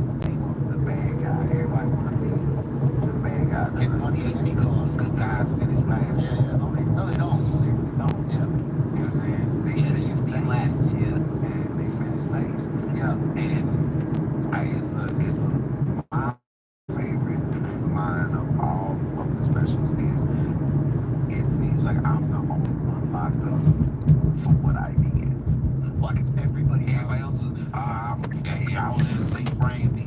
I'm like, they framed you. Okay, you just finished robbing somebody 2 cells over. I think they got you pretty fucking big down.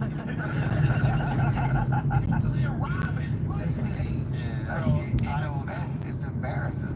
We were doing a pod, but Charlotte and I had a guy in the pod, and it's just like really great stories and hilarious. But he ended up getting locked up for I think it was like 10 years, and for something he didn't do. And I asked him, and I was like, "Can I just ask you, did you do other shit that you should have got locked up for?" And he goes, "I should be in here for 200 years." So it's like maybe they didn't get you for the one. But there was like Al Capone. Exactly. Capone, like evaded taxes or whatever. Like that motherfucker deserved to be locked up with Connery or whatever. When he died of syphilis. Syphilis, yeah. It's like, hey, it's like, hey, can't get you on this one. Take that syphilis to go.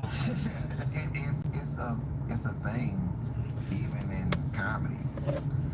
You have this thing where people feel like you owe me something in comedy. I'm supposed to, or you have this entitlement. Yep. And I'm like, nah, it really doesn't work like that. So I'm a lot of times comics, especially young comics, used to be mad at me, especially when I was in the club. I would come in, I'm headlining, all of this stuff out of the green room. Because this is an earned space. Oh, I didn't come with you. And if you didn't come with me, then this is not your space. Interesting. You have to earn this space. It's like I had to earn it. Damon Wayans was at my home club at the Improv, Houston. Great club, by the way. And he asked for me to come. Oh, they asked for me to come. He didn't know who I was. They asked for me to come. And I get there Friday. I do Friday, Saturday, Sunday. Somebody had replaced his feature for Thursday. He didn't like him. And I just came into town. They asked me to come. So I came up there. I never went in the green room. Out of respect for him. Then Sunday, Is it usually like that? had his son-in-law. Oh yeah. Yeah. Y'all not from here? What? Y'all not from here? Originally, yeah. Oh, okay. Oh. Yeah, I come back every year. Oh, okay. Why didn't you come in the green room? I said I wasn't invited. No, but other years that I've come back, it hasn't been since bad. Oh yeah, Friday LA traffic is like this. Because now, say you got all your stuff in the green room, Dick Gregory takes a nap between the shows. So you go in and out of the doorway. If you come with, if I came with you, then yes, I'm in there. You know, if I did not come with you, I'm not going in the green room. I don't know what you got going on in this. It's not my space yet. Yeah. You have to earn the space. Yeah. And the feature wants to, the opener wants to, hey man, no. Because I didn't come up like that. Yeah. I came up under, this is the space for the headline to get itself together. Right. You feature and host, y'all find somewhere in the club to be. Yeah. And that's what it is. Yeah. And they never understood it. But then you get to the space where it's yours, and then you understand, like, hey man, I'm in here trying to get my mind together. You're talking about some other shit. You're arguing with your wife while I'm trying to get my mind together. I'm like, get your ass out of here. That's not, I don't want that type of energy. Yeah. And then especially if I don't know you.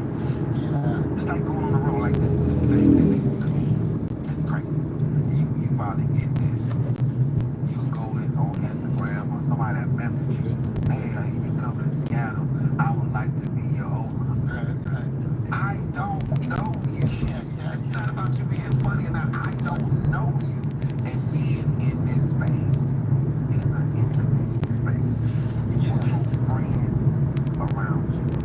I'm not some strange person that you have no idea who they are. So then you put on the show and then you listen. Yeah, I fucked the elephant last night,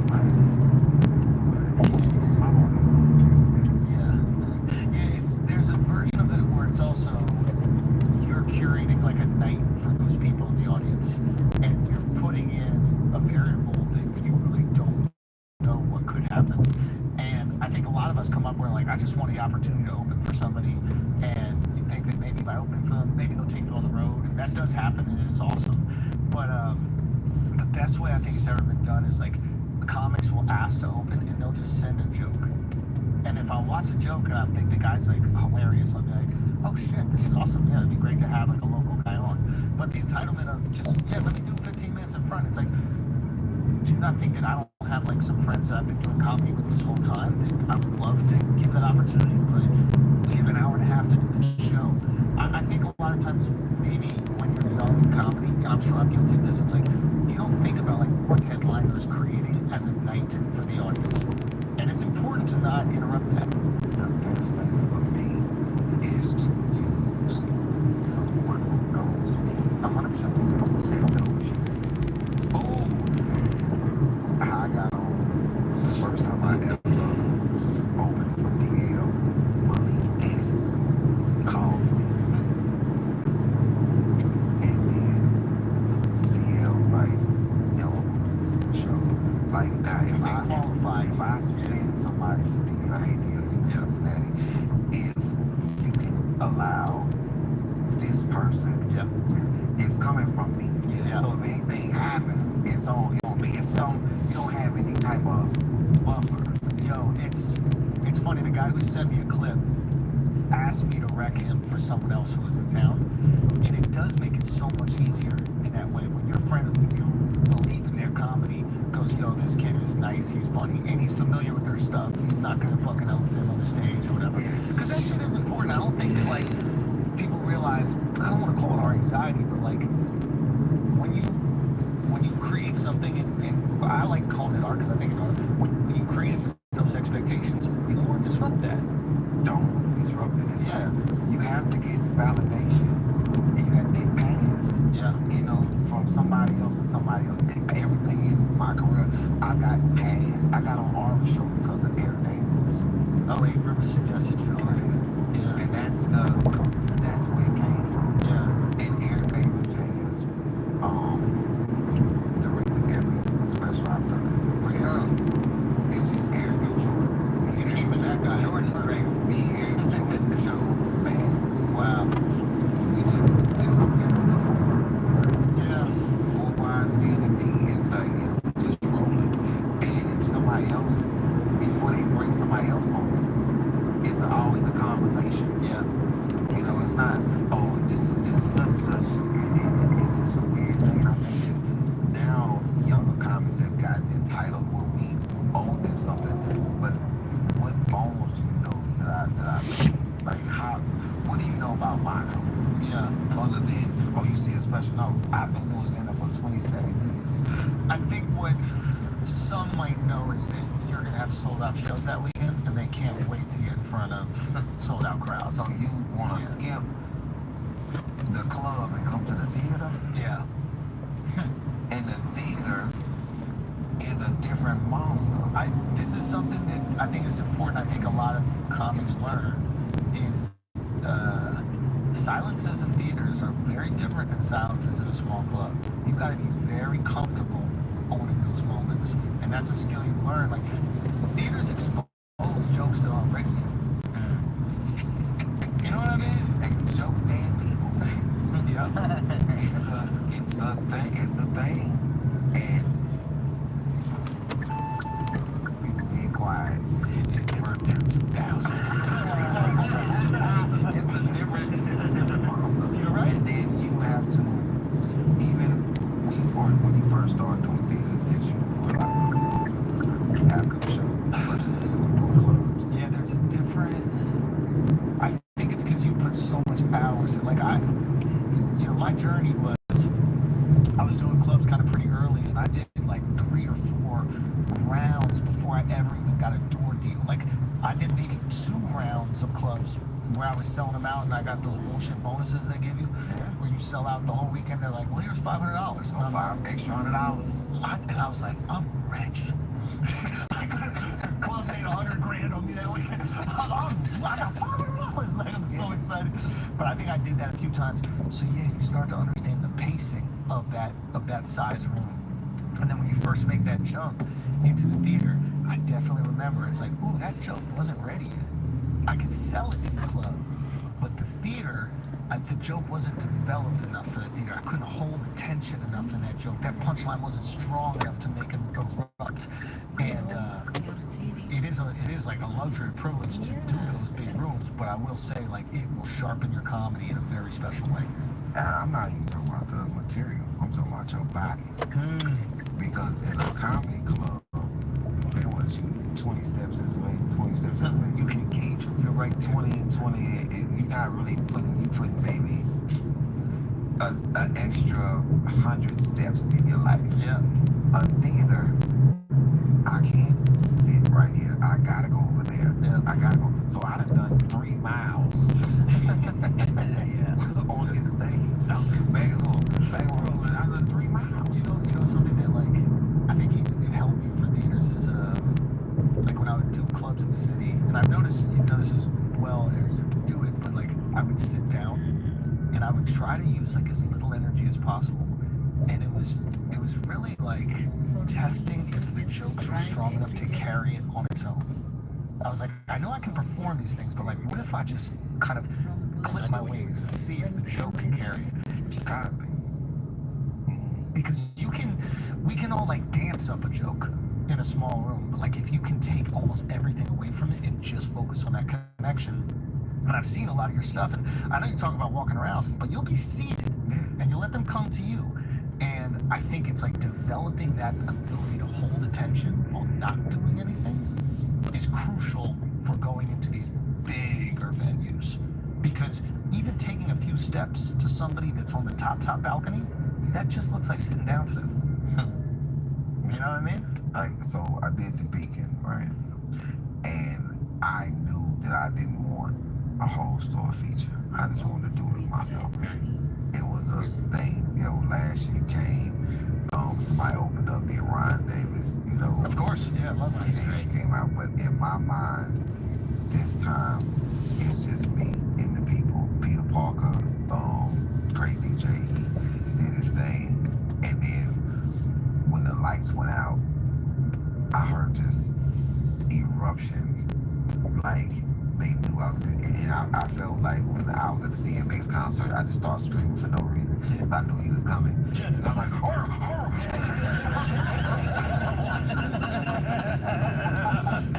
No, man. I was like, oh, DX. So, when I walked out, they didn't know that I was coming out first. Oh, so it was a real surprise for them. They're expecting an opener. Yeah, and then I watched the whole place erupt. You know, they're like, oh no, that's him. Yeah. And this lady DM'd me and said, it's crazy because I've never done this before. You walked out and I was so excited, I just started crying. And I was like, oh, almost a Michael Jackson shit. and it was like a great compliment that she was so excited. And I've been that excited to see probably one person in life. X. Yeah. It's like, it was crazy. And when he did a movie premiere in Houston, and he was sitting right in front of me, and my boy was like, you losing it. I'm like, fucking right. So he shot a video. He shot his video in Galveston. Which song? I forget the song that he shot in Galveston, but they could probably find it. But his crew was at this club called Cloud 9. And this is back when I was drinking Hennessy, like crazy. I was a crazy person. So I get thrown out the club because I was standing on their furniture and I wouldn't stop. So I'm out the club, right? And this dude named Wham from Chicago, Wham come out, and Wham was like, a big time gangster. He's the only person I ever seen that would carry a shotgun in the club, like with, you know, I don't even get no license or nothing. So he comes out, who was still on my goddamn furniture? And I was like, I was so proud. I'm like, I was still on your furniture. And he's like, Ali, you need to cut this shit out. This was some other dudes. They fancy, they from Queens.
nothing get fit up here. I'm like, no, I need a chair. And the microphone comes down, and then I'm doing my thing, and the Rough Riders upstairs are in the back. They like in the back, and I turn. I did not get into what y'all are using. And he was like, oh, you might not start that shit. I ain't give a shit. Like, man, it's like, come on, like, yo, fuck crazy. I said, I'm gonna do it. And I remember saying this to them. I said, hey, you know something? Y'all ain't gonna do nothing because if I go out there and push the lights over, y'all gonna cry.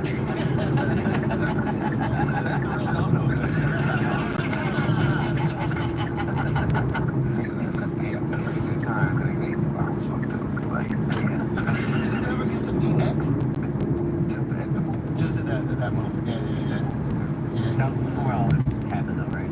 You remember you from trying to fight his entire crew. He wasn't there. They was already setting up in the house.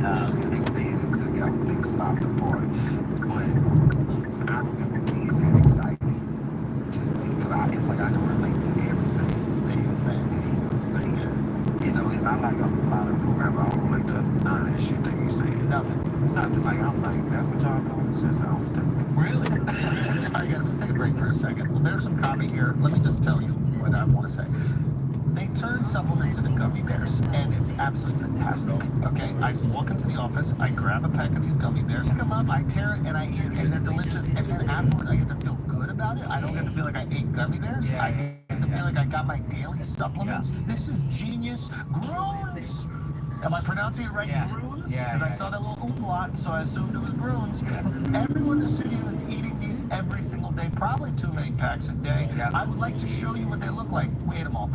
Because it is a fantastic snack and it's actually good for you. It's low in sugar, gut healthy, and has immunity and cognition benefits. You want a supplement that you can enjoy. This isn't a chore. It's not something disgusting. You just eat it so you can live forever. This is the thing that you want to eat non-stop. I would eat it for 4 meals a day if I could. The point is you got to go to www.gruns.co. You're going to get up to 52% off. Use the code FLAGRANT. Go do it right now. They're absolutely delicious. Now let's get back to the show. All right, guys, let's take a break real quick. I'm literally going to eat this right now because we have to record for 3 more hours, and I'm not going to have time for food. And this is the healthiest, best protein bar on the market. It's a protein bar with a simple concept. It's the most protein with the fewest calories. 28 grams of protein, 150 calories. You know how insane that is for a protein bar? Most of the time, if it's got 28 grams of protein, it's like 300 or 400 calories. They cut that shit in half. It's fantastic. Stop fucking around. Buy these. Adequate protein intake is critical for building and preserving muscle now and as we age. It also plays a vital role in metabolic health, preventing excess body fat accumulation. Listen, I'm trying to get less fat. I'm eating one of these every day. I think it's working so far. So that's all you need to know. Look at me. Do I look good? No. Do I look less shitty? Yes, I believe so. David Morse. That's why. David is also available now in stores in New York City. So if you're in the city, stop by the grocery store, the Morton Limb, the bodega, whatever it is, get your protein fix. Stop fucking around. Get these bars. I promise you they're good. I like this flavor. Chocolate chip cookie dough. I co-sign that. Ferociously, I co-sign cinnamon roll. What are y'all's favorite flavors? Peanut butter. Peanut butter chocolate chunk fire. Regular peanut butter fire. They got 6 delicious flavors. They're all worth trying. Find the one that works for you. And if you buy 4 cartons, you get a 5th for free. So if you're curious, you should be. Try it for yourself at davidprotein.com/flagrant. Now let's get back to the show. Has nobody new that you really fuck with? What about not just rap? What about any other new music? What's crazy? Who I was listening to like real heavy? Sabrina Carpenter. What's my girl name? Ella May. Oh yeah. Ella May. Yeah. Real hard. I'm R&B. I'm more R&B. I like my shit to be soothing. Yeah. And I don't. You went through enough stress. I don't want nothing to hype me. I don't want to be listening to nothing. I don't want you like to be there. We need all of as calm as possible. Yes. You know, I was on another podcast. Whose pod? Waving a red flag. Okay. And I almost didn't come on. No way. What happened? I was gonna call my manager and like, yo, he got something against black women. I'm not fucking with it. I'm not. Don't believe the no, this is what I did. I went on Pivot and watched the whole interview. Like, I was doing interviews, watching it. They were like, you gotta go. I'm like, right now, I want to miss it. Like, I can't pause the shit, right? So, as I constantly listened, it made sense. You know, and I was like, my first, and then you had said your knee-jerk reaction was to go with, and my knee-jerk reaction, oh, I'm not fucking with it. You know what I'm saying? And that it made more sense because that's what happens with us a lot. It's people that don't fuck with me, period. And because one line that you said, this is like, I think we're all guilty of this shit, and that's why I kind of have empathy when people are saying certain things. It's like, the version of me that you think I am, I probably would feel the same way as you. That's just not who I am. It's like people got mad at me because I said something about Tupac. Well, he was a fucking dancer when I met him. Like, you mad at me for the truth? like, he was dancing. I'm like, this is public record. This is What did you say about him being a dancer? I said, when I met Tupac, so when I meet him, he's with Digital Underground. I meet him with Digital Underground. What do you think? I'm sitting there, he's in the elevator, he's there in Houston for a music conference. I meet him then. It wasn't the Thug Life Tupac at the time. But why would it be when I'm already in the streets? I wouldn't have looked at him like that. So then when I go to prison, then I hear all the rest of this shit, and I'm like, oh, okay. But I didn't see it. I never saw them in concert. I never saw Biggie in concert. My shit started at 14.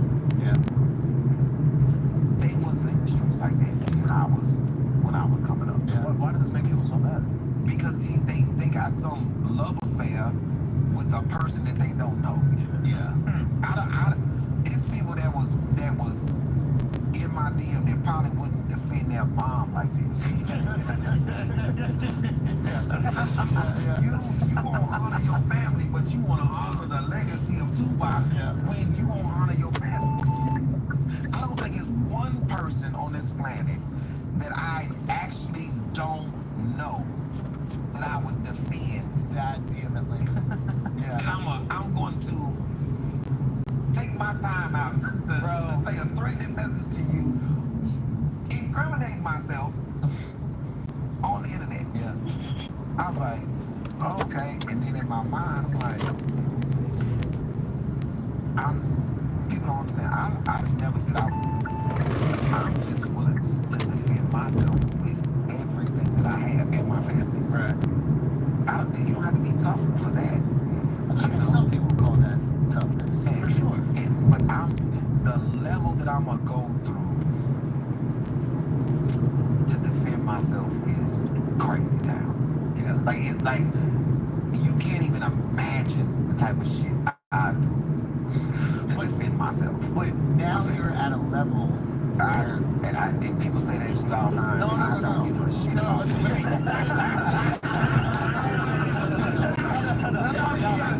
So much to lose. Not that. It's just something I deal with, and specifically the situation you just brought up, where it's just like,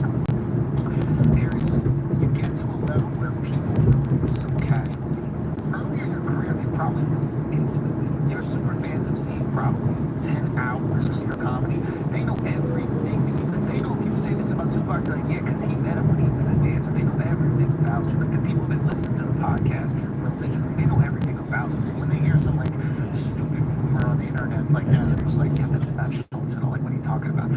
But the people that know you casually, the bigger you get, the more people know you casually and will start having opinions about you based on that casual nature that will be wrong. That's where I start to go, if you fight every single wrong opinion about you as you reach superstardom, you'll never stop fighting. Never stop fighting. So there has to be a certain point where it's just like, I know you're willing to die for it, but for the person that doesn't even know you, does that make sense? Okay, I go with that. You know what I mean? I'm with you. But I feel like a part of you is like, wait, still, if they call me out my name, I'm still alive. You know where they gotta know there's a cost. But you can't be paying that dude every single time. Because that is the nature of success. Like, I thought about that. I mean, we have this conversation all the time where it's just like, the cost of success is the lack of understanding of who you truly are. There are people that think, who's the guy that plays Iron Man? What's his name? Robert Downey Jr. There are people that think Robert Downey Jr. is actually Iron Man. They don't think he's some guy. Like, Robert Downey. Yeah, because he's Iron Man. And it took me a long time to get back to him. And I've always liked his shit, but then he did less than zero. And I was like, I don't know. What happened? Less than zero. It's some scenes where he had semen on his mouth. I was like, fucking Robert Downey Jr.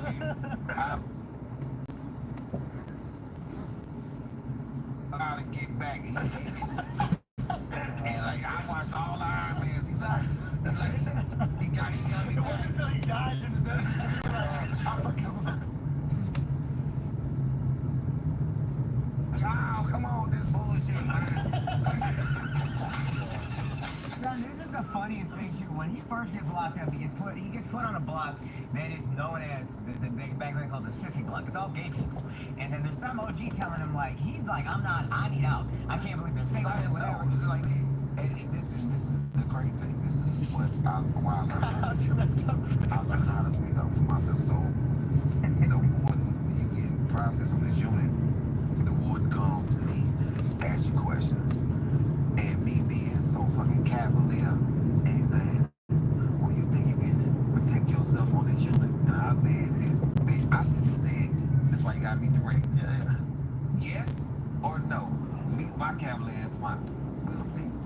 And he's like, okay, cool. Put his ass on the T2. And I didn't know, right? So the first time we went to That shit's so funny. first time we went to all these it's just bananas. They're not even chewing. spitting into the goddamn cafeteria. And I come in late, I'm the last person. And my boy Elliot was like, what the fuck is you doing over there? I'm like, I don't know. This is where they put me.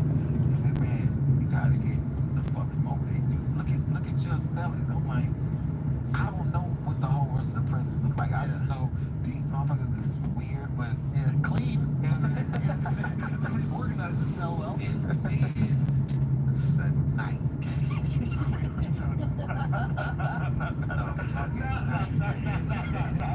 Oh, this shit, you can't take this. You like, okay, I'm in this cell, and you know,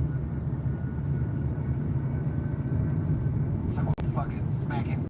You want to talk about Rough Riders?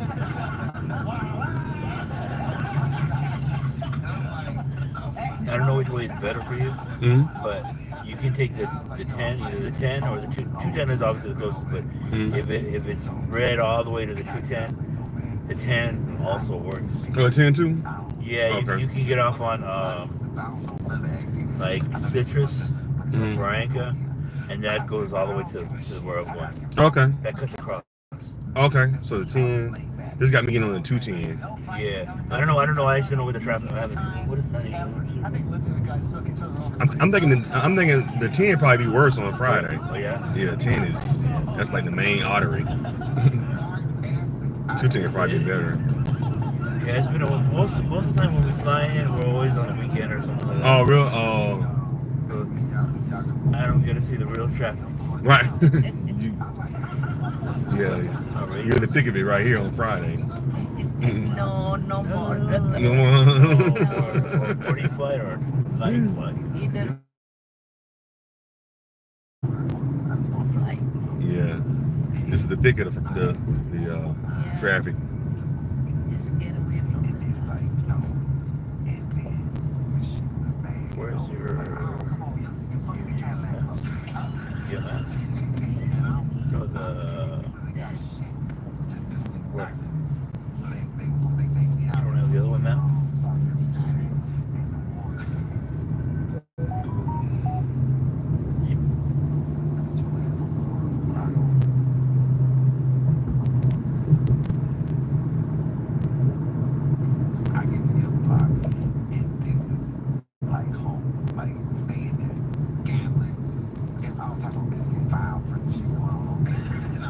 like this, sleeping house. Like, like, I'm like, I'm in the back of the Cadillac. I'm like, I'm good. I don't want to do some shady. That's a hard time. Because then if you're there, and then you could be a victim, right? Like, and they found out, they just misplaced him. No, it was a bad situation. So once I got to him block, you were good. It was straight. And you knew enough people in that block where I didn't know anybody on his block. Did anybody not try you on some gay shit, but they like test your like they heard why I got moved over. So they were like, I respect you. That woman was not staying on that block. And apparently other people had gone through that. When you were beating up the guys on the sissy block, did any of them enjoy it? Were they like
have some sort of, I don't want to call it friendship, but like Dexter's from Third Ward in Houston. No, not Dexter Ward. Oh, Mendoza was A1, bro. And he was. How do you build a relationship with these guys? Like, where does that start? I imagine it's like a years-long process. Where it started, because it's the funniest thing. When I got to Torres, they was a crazy gang situation. There was a lot of riots. I came from considered an old head when I got to 20 years old. I'm 21 and I'm like, I'm considered an old kid. I'm coming from a unit of old school kids. Right, got it. So when they sent us there to get the unit under check. Oh, there was too many young dudes who were causing problems. They were having a good time.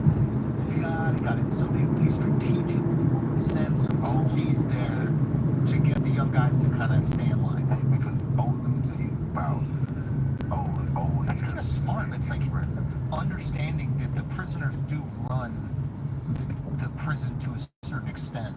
So you can't just bully them into submission. You have to kind of work with them. You need a boss to go over. Wow. Like having a veteran in the locker room. It's an honest hassle. It's like you don't even have to play, but he's going to keep everybody in line. Hey man, you don't want to do your time like this. You explain to people, man, you won't do your time like this. That's right. The young guys are coming in, it's their first bid, and they just like, I'm going to act crazy like this. And the OGs need to come in and be like, dude, this is every day. Calm the fuck down. Let's pass this shit in the best way possible. Okay. So you get tapped. How does he know that he can this is kind of interesting thing. Are you already friends with Mendoza? Not friends, but do you already have like enough trust built up with him? Mendoza noticed that everybody on my block started enrolling in school. Interesting. Okay, so and I was the person that would with the young, because we had different age groups and old heads go to different. You can talk to them. You can talk to these people. So you had people that was already in the field that started enrolling in school, enrolling trainings, because now you have somebody who's saying, so this is how you do your time. You gonna go back outside. Nothing. Yeah, go outside. There was some sort of education. And I look like that. I'm the same faith. It's just like now. When I go to, when they ask me to come somewhere, I don't speak to children that's in trouble. Like I'm not a part of this trouble. I don't go in with the, you gotta do, I'm like, let me tell you what I was doing. And let me tell you how embarrassing this was. Let me show you how the role that you're going to end up.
function in life. You don't have to be because I don't consider myself no superstar. I don't consider myself even a celebrity. I'm not invited to shit. I'm not a celebrity. I don't invite me to that damn thing.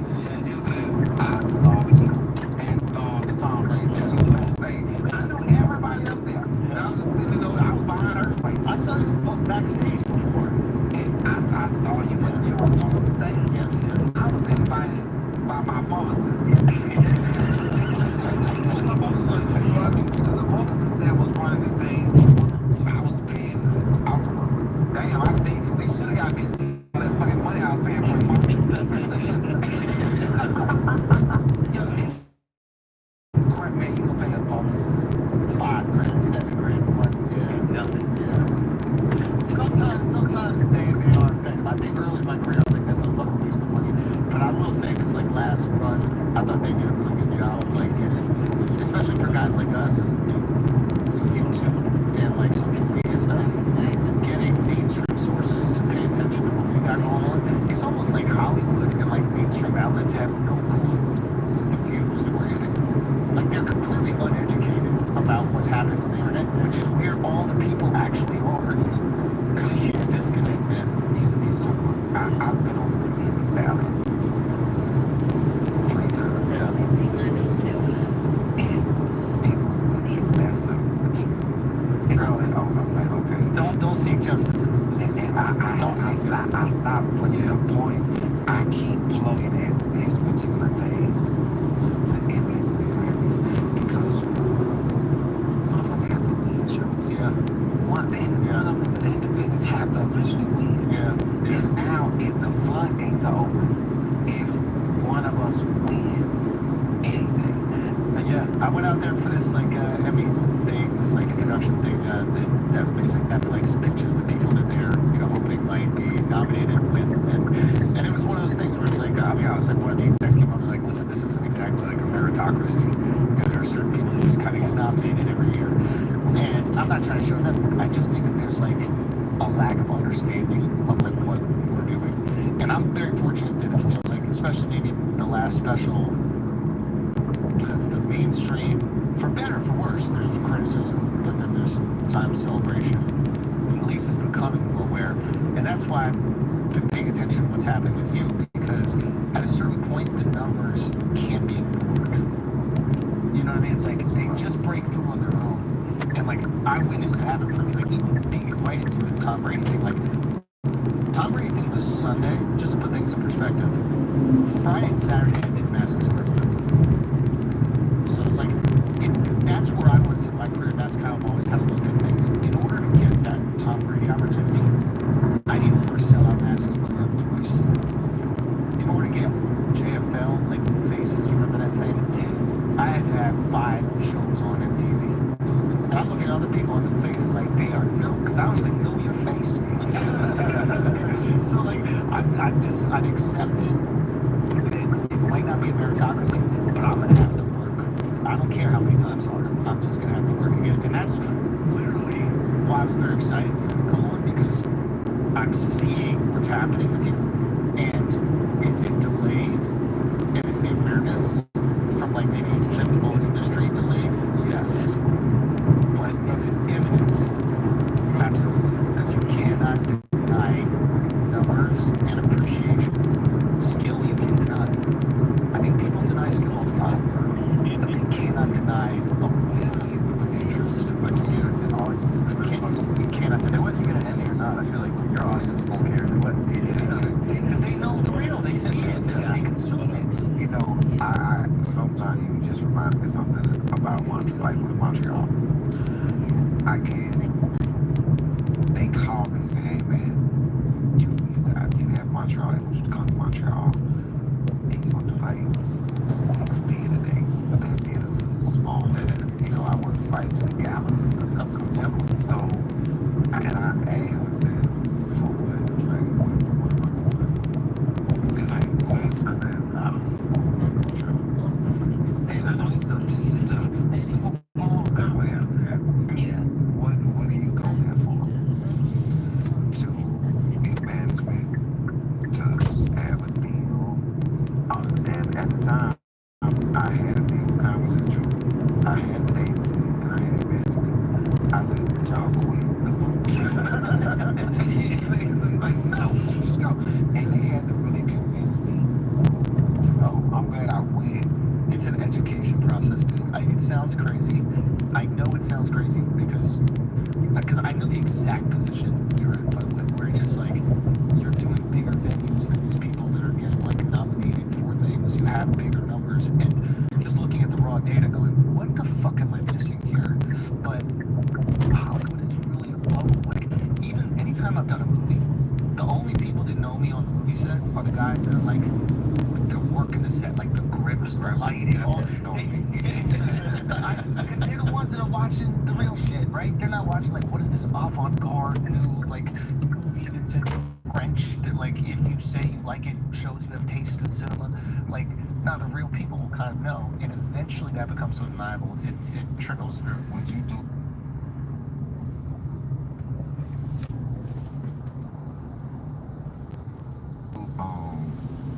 The Addams Family, would you do Gomez? That is because I look like Spanish fluent. If they're rebooting, maybe I'll check it out. I gotta read the script first. All right, guys, let's take a break for a second. Listen, we're in the same stuff that we were last week. Not like anybody's noticing that, but we would like to bring it up because we're authentic. Dude, what a finals, right? Dude, listen, we are. I mean, unreal. You know what's funny though is like we're recording this right now. We have no clue if World War III has begun. Mm-hmm. You know, like so it is. If it has begun, this is what life used to be like. Yeah. Oh, it's like a little time capsule. It is a time capsule. Yeah, pretty nice. Shit, we might be dead right now. Whoa, Why would you say that? I'm just saying. Yeah. You don't got an Iron Dome yet. I'm on vacation. Right now, I'm on vacation. So you're closer to the fucking plane. Who knows when I'm on vacation? Yeah, what are you doing right now? I can't tell you. I'm not going to give up my location. God forbid. God forbid they do some sort of like targeted attack. I'm not going to do it. The point that I'm trying to make is that there's a big UFC fight event is this weekend if America still exists. Okay. Where is it? Las Vegas. Even if it doesn't exist, I have a feeling Dana's gonna be like, yo, we're doing it. He's gonna make that fight. He's gonna make that fight. 100%. It will be in the desert no matter what. So, Topuria versus Oliveira. I listen, with all due respect to Oliveira, I can't see how Topuria loses this fight. Same. This Topuria guy is, Oliveira gets touched, he gets hit, and he has amazing resilience. Like, he'll go down and then get back up. But I can't see Topuria not connecting, and I can't see him.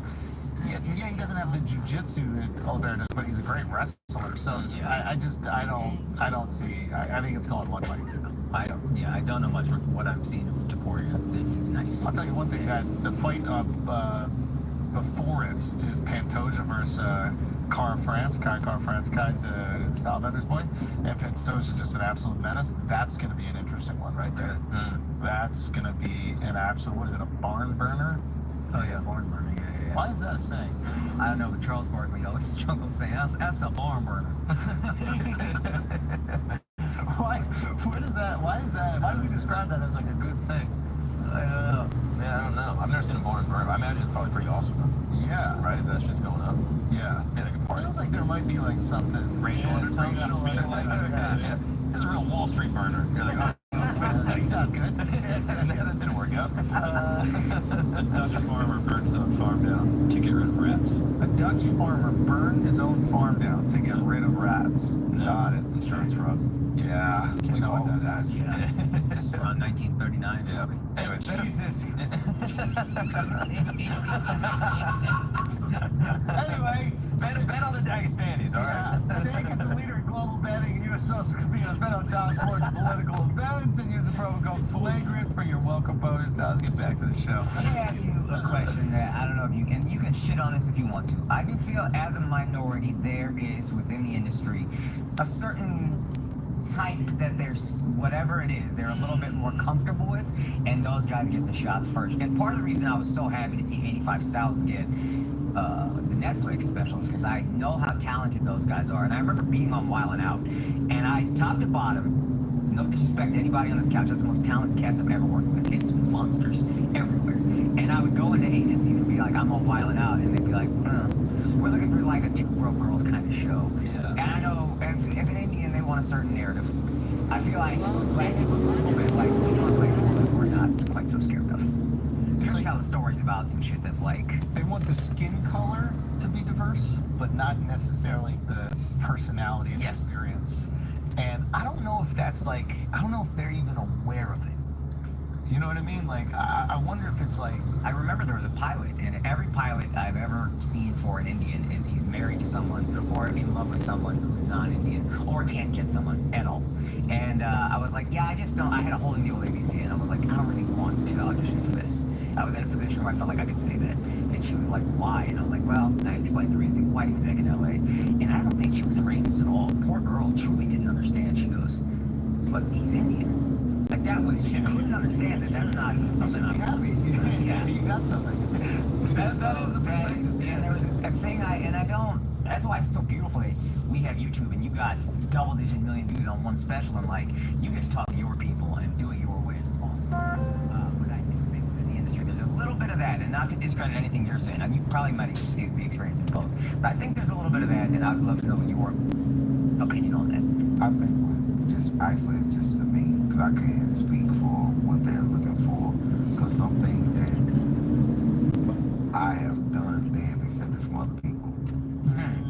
You know what I'm saying? So I don't think that, I think because they have not made, they didn't have their hands. Bro, that is together. This is a massive thing that, like, interesting. I think a lot of times people won't even like to admit.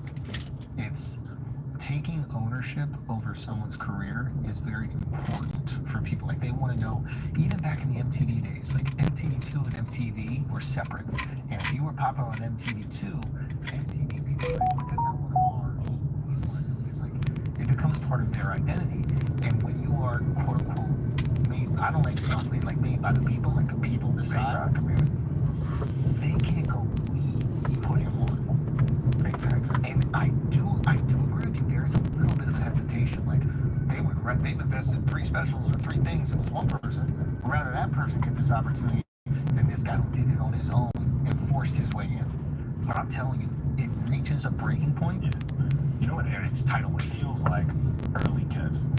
Like, you feel like our guy, our secret that we consume and the rest of the world knows, even though clearly the rest of the world knows about you, but it's like, it just feels like, oh, that's our guy. And it's like, we relate to everything. I'm speaking from a black point of view. And Kev just got to a point where it's like, okay, undeniable, Hollywood had to pay attention. And I feel like you're right there. I don't even compare to Cam, because I'm so out the box, like totally Indian. Like, yeah, and I love Kev, but Kev has Dave Becky, who's like the manager. Oh, I don't know about all behind the scenes type of stuff. Behind the scenes, he had a machine, 3 arts, and Dave Becky, they had a lot going on. It's no machine. I'm in Houston, and I'm generating what I'm doing from Houston, from my hometown, with my brand, my own money. Like, that's what I got.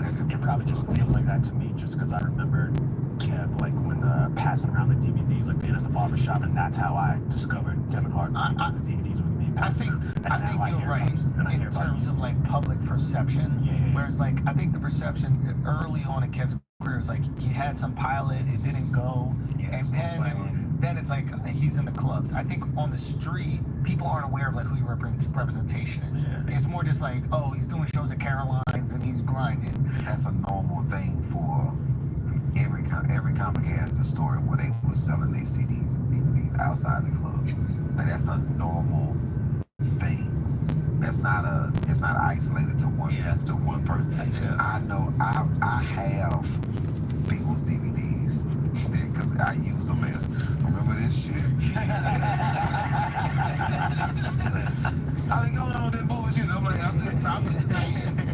I bought it. Yeah, I support it. And it's like I'm talking about before the DVDs. You know what I'm saying? So you had was no DVDs. You had just people that had their stuff on CD, or you would just listen. It was the audio. Yeah, just the audio With a shitty printed cover. Oh, it was so paper is paper. It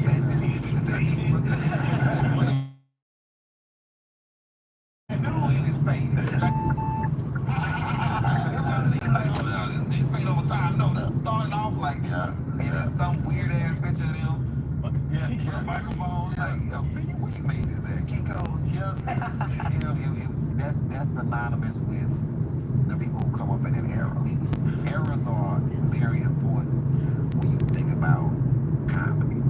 When you think about damn anything. Like I was doing an interview with Vlad, and I was talking about King Cousin, and if you didn't come on this pod and I'm glad I'd have been so like, are you fucking kidding me? It was on teeth. It was another like I don't know. You're not finna get me to incriminate me with your own shit. And I saw part of it. You told a great story. Willie D called me to do that. Oh, really? It took a buffer. Yeah. Willie D called me and like, hey man, listen, bro, I know. You can get up on a Zulu too. The Avenue and just see the size. You want to take all? No, I'm just letting you know. Okay, all right, thanks.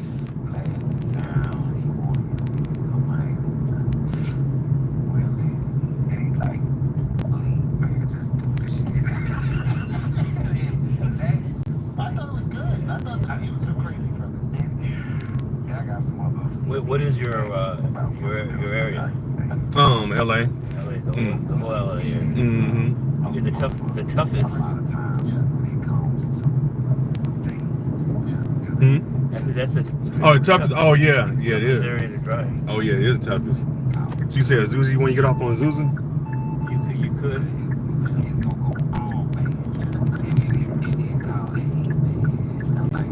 Then you make a left at the ramp, bottom of the ramp. Okay. Make a left, and then when you go underneath, you make a right. Okay. Like it's baseline or whatever it is. Baseline. And then you take that to Barranca. Okay. And then it's off. If you got a crew of people and a person shows up by themselves, if I was in that crew, I would be concerned. You're from LA? Yeah. I live in LA, yeah. But I'm usually driving all over the place though. No. I mean, like you're born and raised in California. Oh no, I'm from Florida. Yeah, I've been out here in LA about 18 years now though. I did the opposite. I lived out here for 30 years and I moved out to the East Coast. Oh, cool. Where you live at now? New Jersey. Oh, okay. You up north. And I've been out there 19 years. Like it? Well, obviously you like it out there, huh? Yeah. Yeah. You grew on me. Mm-hmm. Change your pace, huh? Yeah. Being from California.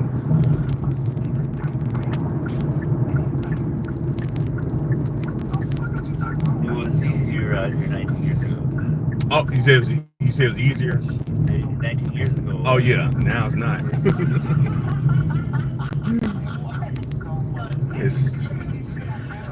It's like it's overcrowded here or something. Even with the cost of living, nobody wants to move out. Right, yeah, right. It's amazing, like wow. Like, y'all want to get out of here? How far can they push it before like people say? Nah, I have some friends. They like, man, we can't do it no more. Like we out. Like, a couple of my friends went to Atlanta and Texas, Florida. They was like, yeah, man, we gotta go. We can't do this no more. This is insane. I'm just fucking happy-go-lucky. I'm living my life. That's one of the greatest, though. So yeah, the weather is nice, and that's about it. That's about it, really. When you think about it. Shoot. This is a rich man's playground.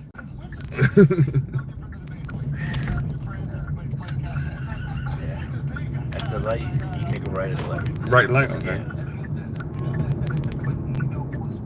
And then you can take that to Barranca and then make a left at Barranca. Okay.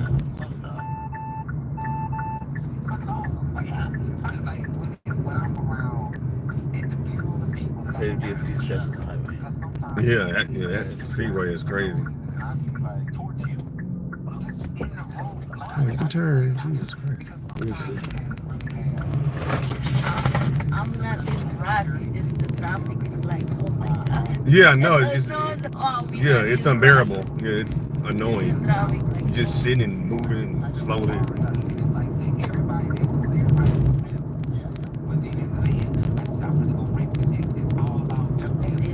it takes time to come either early in the morning or later.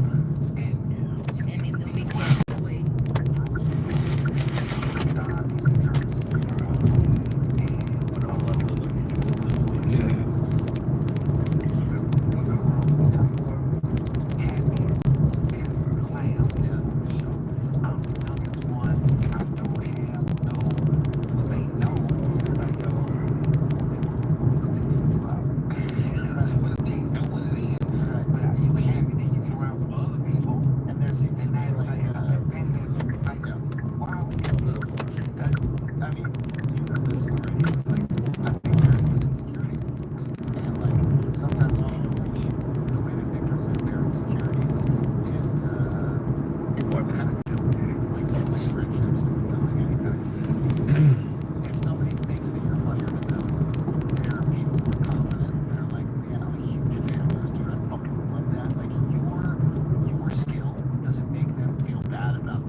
So that is we're going to, as soon as you cross, once we get on Branca, as soon as we cross Route 66, you'll see a 7-Eleven, Jersey Mike's on the corner. There's as soon as we pass that, there's a side street. You have to kind of go in. Oh yeah, it's right here. I got it. It popped up on the thing. Supportive, like he so wants to shine a light on people he thinks are talented, that I think it got a lot of comics who are generally kind of bitter and angry to be like, maybe there's a different way that we can do this. There's enough. Yeah, there might be enough. I wish there was an easier way, but there isn't an easier way. Oh yeah, yeah. Yeah, there is no, from where we come, there's no direct lights to Ontario. Otherwise, I'd go it's to not? Ontario now. Oh, man.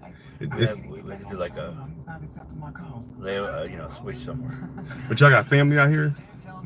Yeah, my parents are here. Your parents are, oh, cool. Yeah, I was born and raised here. Oh. I can't convince them to leave. You can't convince them to move? No. Oh, your it's similar over there. Yeah. New Jersey's like, I feel it's like a sister state to California. Oh, really? Okay. It is. It's, and people would say it's for the size of the state, it's really congested. But I don't feel it because I'm from here, so I'm used to congested. So it doesn't bother me. It don't bother you. It's not that bad. It's better actually.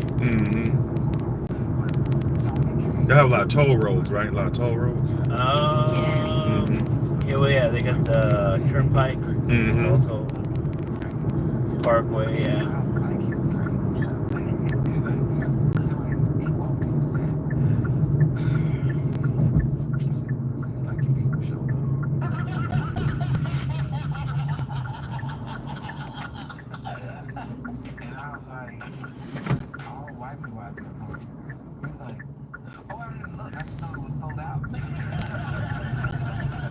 But if you live in New York City, bad.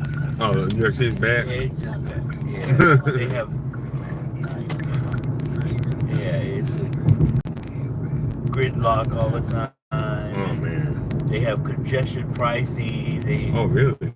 Yeah, it's crazy. So they charge you for sitting in traffic? Yeah, they were trying to take that. They I'm curious, once you see. I don't know if they took it out because they're too expensive. So if you go into the city in certain areas, they have cameras. They're gonna charge you, $15 or whatever. Oh, dang. To drive around the streets. Jesus. Yeah. That's crazy. Just to drive around. Yeah. I mean, it is. You have to pay to get it right to go to the bridges. Right. To go from Jersey or whatever, wherever you come. I mean, you're paying already tolls to go in. Hey, that's crazy. I don't know what is it right now. $15 or something. I don't know, something like that to cross the bridge. That's crazy. Yeah. Oh man, I just big shout out to Ann Harris. She did a great job.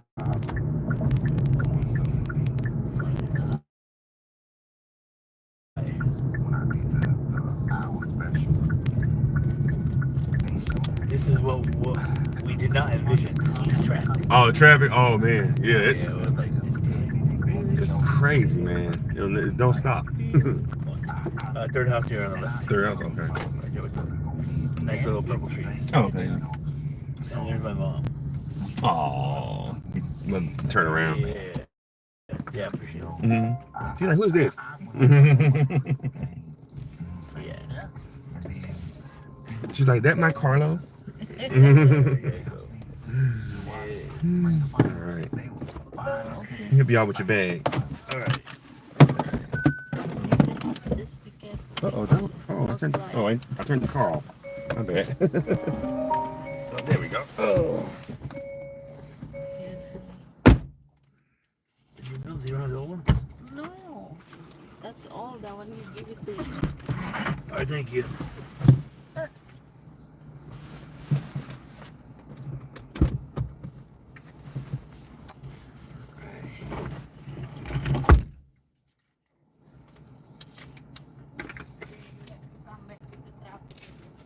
No, huh? I'm probably gonna take a little bit to this guy down. That everything? Yeah, hold on a second.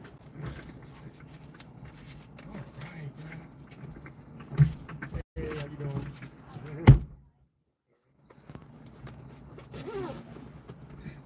He's just like, where's my son?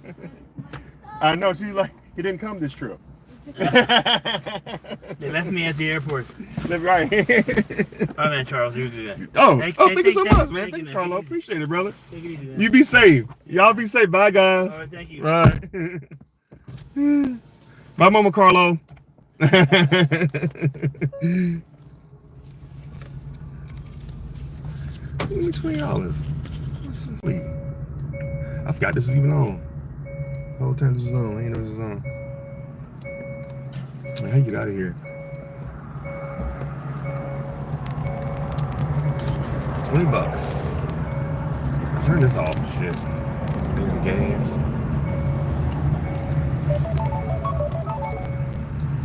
Hello? Hey, Hey, how you doing? I like your post. What post? Uh-oh. Huh? The one you see me, you took a picture in the shirt. Vendor. Oh, yeah. Oh, yeah. Oh, yeah. Yeah, I was going to try to stop by. I bought the stuff with me. I was going to try to stop by it. I didn't get a chance to because we had to move out earlier. So I just got settled into my apartment. So I figured I would, since I'm driving today. I didn't drive yesterday because I was busy moving. And I couldn't drive this morning because they had to fix the car. Then Monday and Tuesday, I was trying to pack and everything. So I figured I'd get around to it. I told you I help you. See, but you. No, actually, it wasn't that bad. It was just my clothes and everything. So, but I just wanted to make sure that I didn't leave nothing. Although I think I did leave my damn other thing. I don't know if I did leave it or not. But if not, I can just get another one. I was trying to find like my little recording belt thing that I use, but I think I might lift it up under the bed. I think it might be under the damn bed. I didn't check up under the bed, but ain't no big. I can get another one. But what I was gonna say. Oh yeah, so I figured once I get by like a total wine and spirits place, I was just gonna wear the shirt up in there and just ask them how would I be able to get my friend's stuff into their store. Like, what's the process to get like an alcohol beverage? You know, I figured if I had that shirt on, I would look like, oh damn, like they got a shirt and everything. You know what I'm saying? Yeah. Yeah. Yeah, like, oh, these guys are serious. You're serious. Yeah. Yeah. Okay, so what I need you for, what I was calling you for, I was saying if you're interested, for my birthday, I'm going to Buena Park, right? I'm going to Double Times. Okay, yeah. And I need to book the spot, but what it is I was offering transportation along with dinner, and I was wondering if I pay you X amount of money, would you drive for me to pick people up and take them home? Oh yeah, I can do that. Okay. What day is that? So, September 21st. Okay, yeah, September 21st. Yeah, that's cool. It's a Sunday. Yeah, most definitely. I'll put that on my calendar. we're gonna start the flyer now because I gotta save the date, and we're gonna do a 32 passenger, and we're gonna offer door to door, including dinner and transportation. Oh wow, okay, that's cool. Is that cool? Yeah, that sounds like a plan. Yeah, is that a good? That's a good offer, huh? Yeah. So what are you trying to do? Are you trying to you inviting a bunch of people there, or what are you trying to do? Yeah, just get just invite a couple people there so they don't have to drive. Okay. To my birthday party. Are you renting out like a room there or something, or you just come see the show?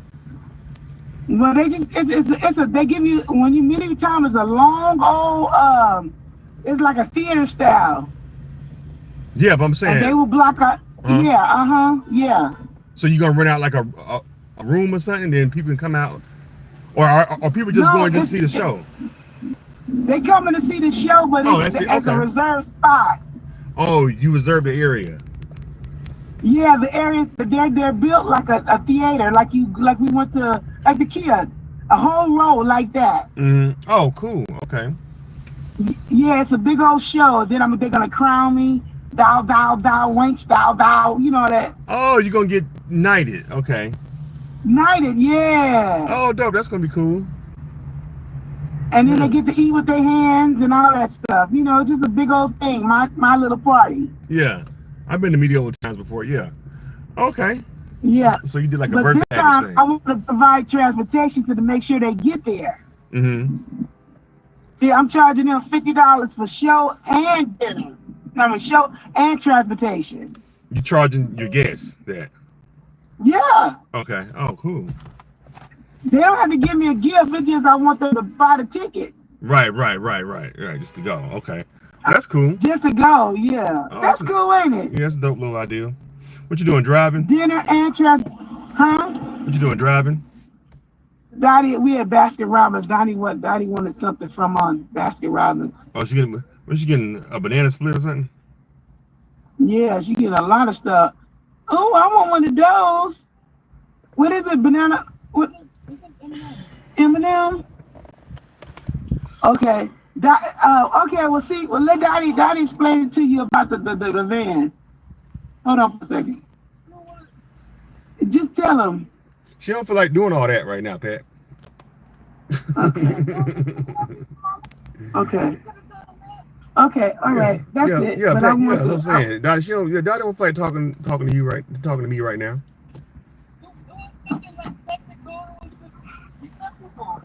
But we needed a driver, and we want to make sure is he okay with that? You talking to a woman to ask him that. Yeah, you don't. Yeah, exactly. So why you got to put Dottie on the phone? Dottie, like she don't want to talk to me. No, I don't want to talk to you. No, Dottie. Like the same thing. You want to be like that, you know? Be like that. You don't want to talk to. You don't want to talk to me. You don't No. Give me an ice cream cone. Y'all tripping. Okay, well, that was just mainly it. Well, I wanted to talk to you about to see was you up for that. Okay, yeah, I'm down. Yeah, that's all good. I'm down. What y'all been up to? What you been up to? Did you call that man? You ain't call that man, did you? No, it's just a lot of stuff been going on. A lot of stuff. There's a lot of stuff been going on. Okay. I'll tell you about it later. Yeah. Okay. We'll talk later. I'll call you later. Yeah, if you want to come over, let me know or whatever. Okay. Yeah, well, definitely. Yeah, I'll call you tonight. Okay. All right, Pat. Bye-bye. Bye-bye.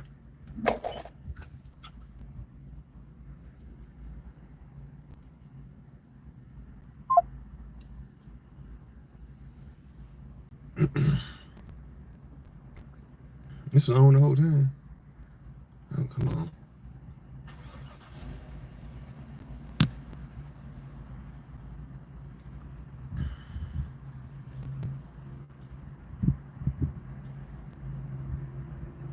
Did you cancel the trip or something? Where my money at? Shit. 36.46. 40. Where my money at? Okay, now what's going on? Oh, I gotta get off this. I'm almost at 4 hours on this damn live. I appreciate y'all chatting with me, man. As we wind down.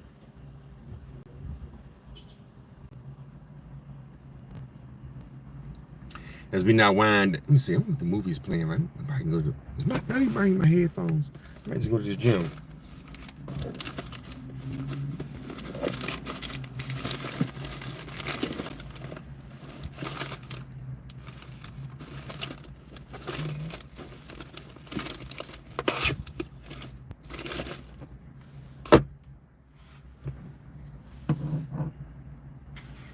Hey guys, I miss Thrifty. Thrifty came through and said what's up to me. I miss Thrifty. Thrifty. 4 people up in here gave me the thumbs up. If you haven't done so, share this channel on your thing.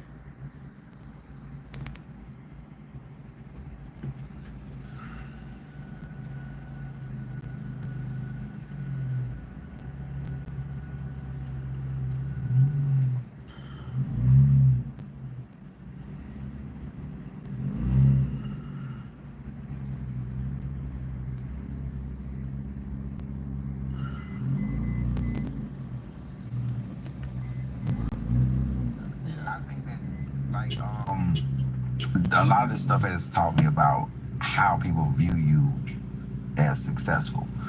So I got phone calls about Club Shay Shay. Yeah. Oh, we made it. It's over.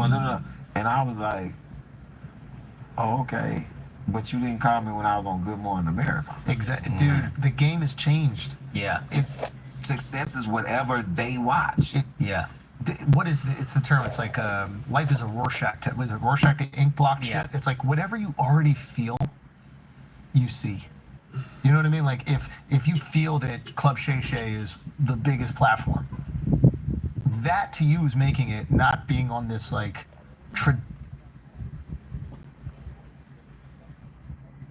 Whole Foods.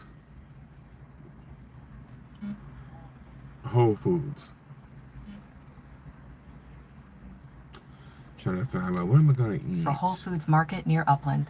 Is there Whole Foods Market? Institution, which is Good Morning America. Sprouts. But how old are you? 51. So you're 51. I'm 41.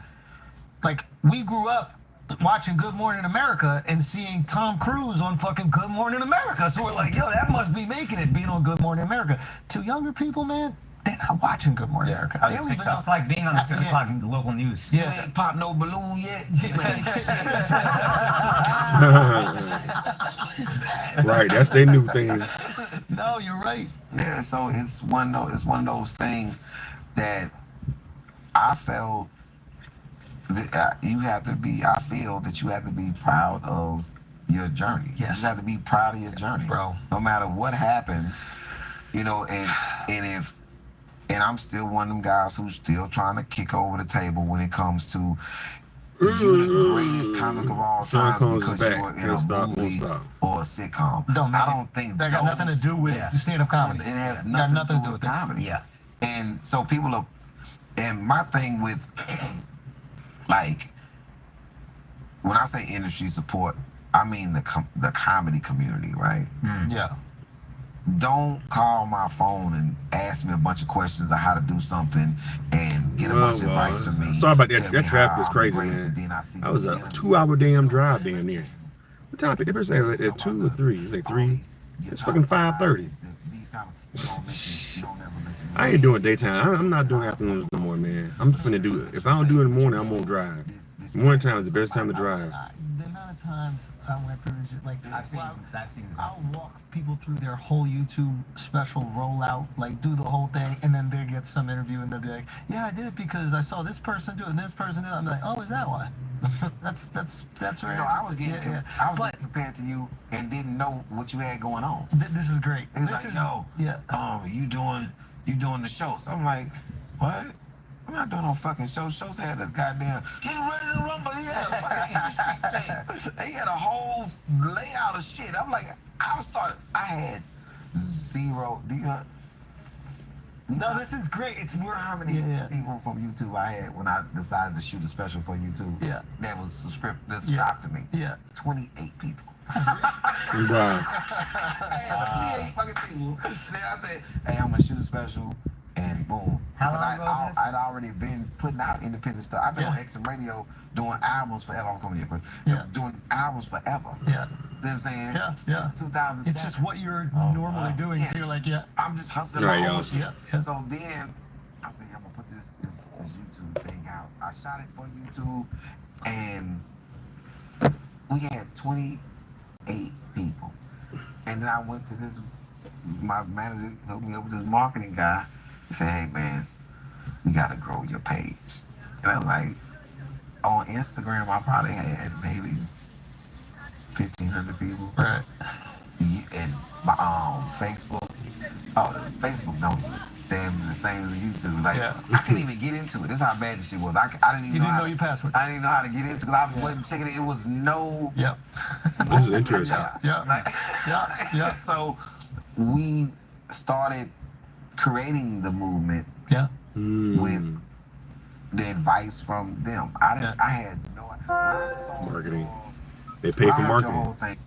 Yeah, that's you gotta pay for marketing. Anyway, y'all, this is a good lesson. Let me finish listening to this video. This is Ellie Sadiq on Flagrant. Life in prison. That's stuff like that. This is on Andrew Schultz Flagrant on his thing. So I'm gonna go ahead and Sprouts. I appreciate y'all rolling with me. I might come back and do another live, but just chap in. Appreciate y'all watching though. I'll be back. Thanks for watching No Face City. Subscribe to the #1 YouTube streaming channel in the world. Talk to y'all later. Hit the thumbs up button.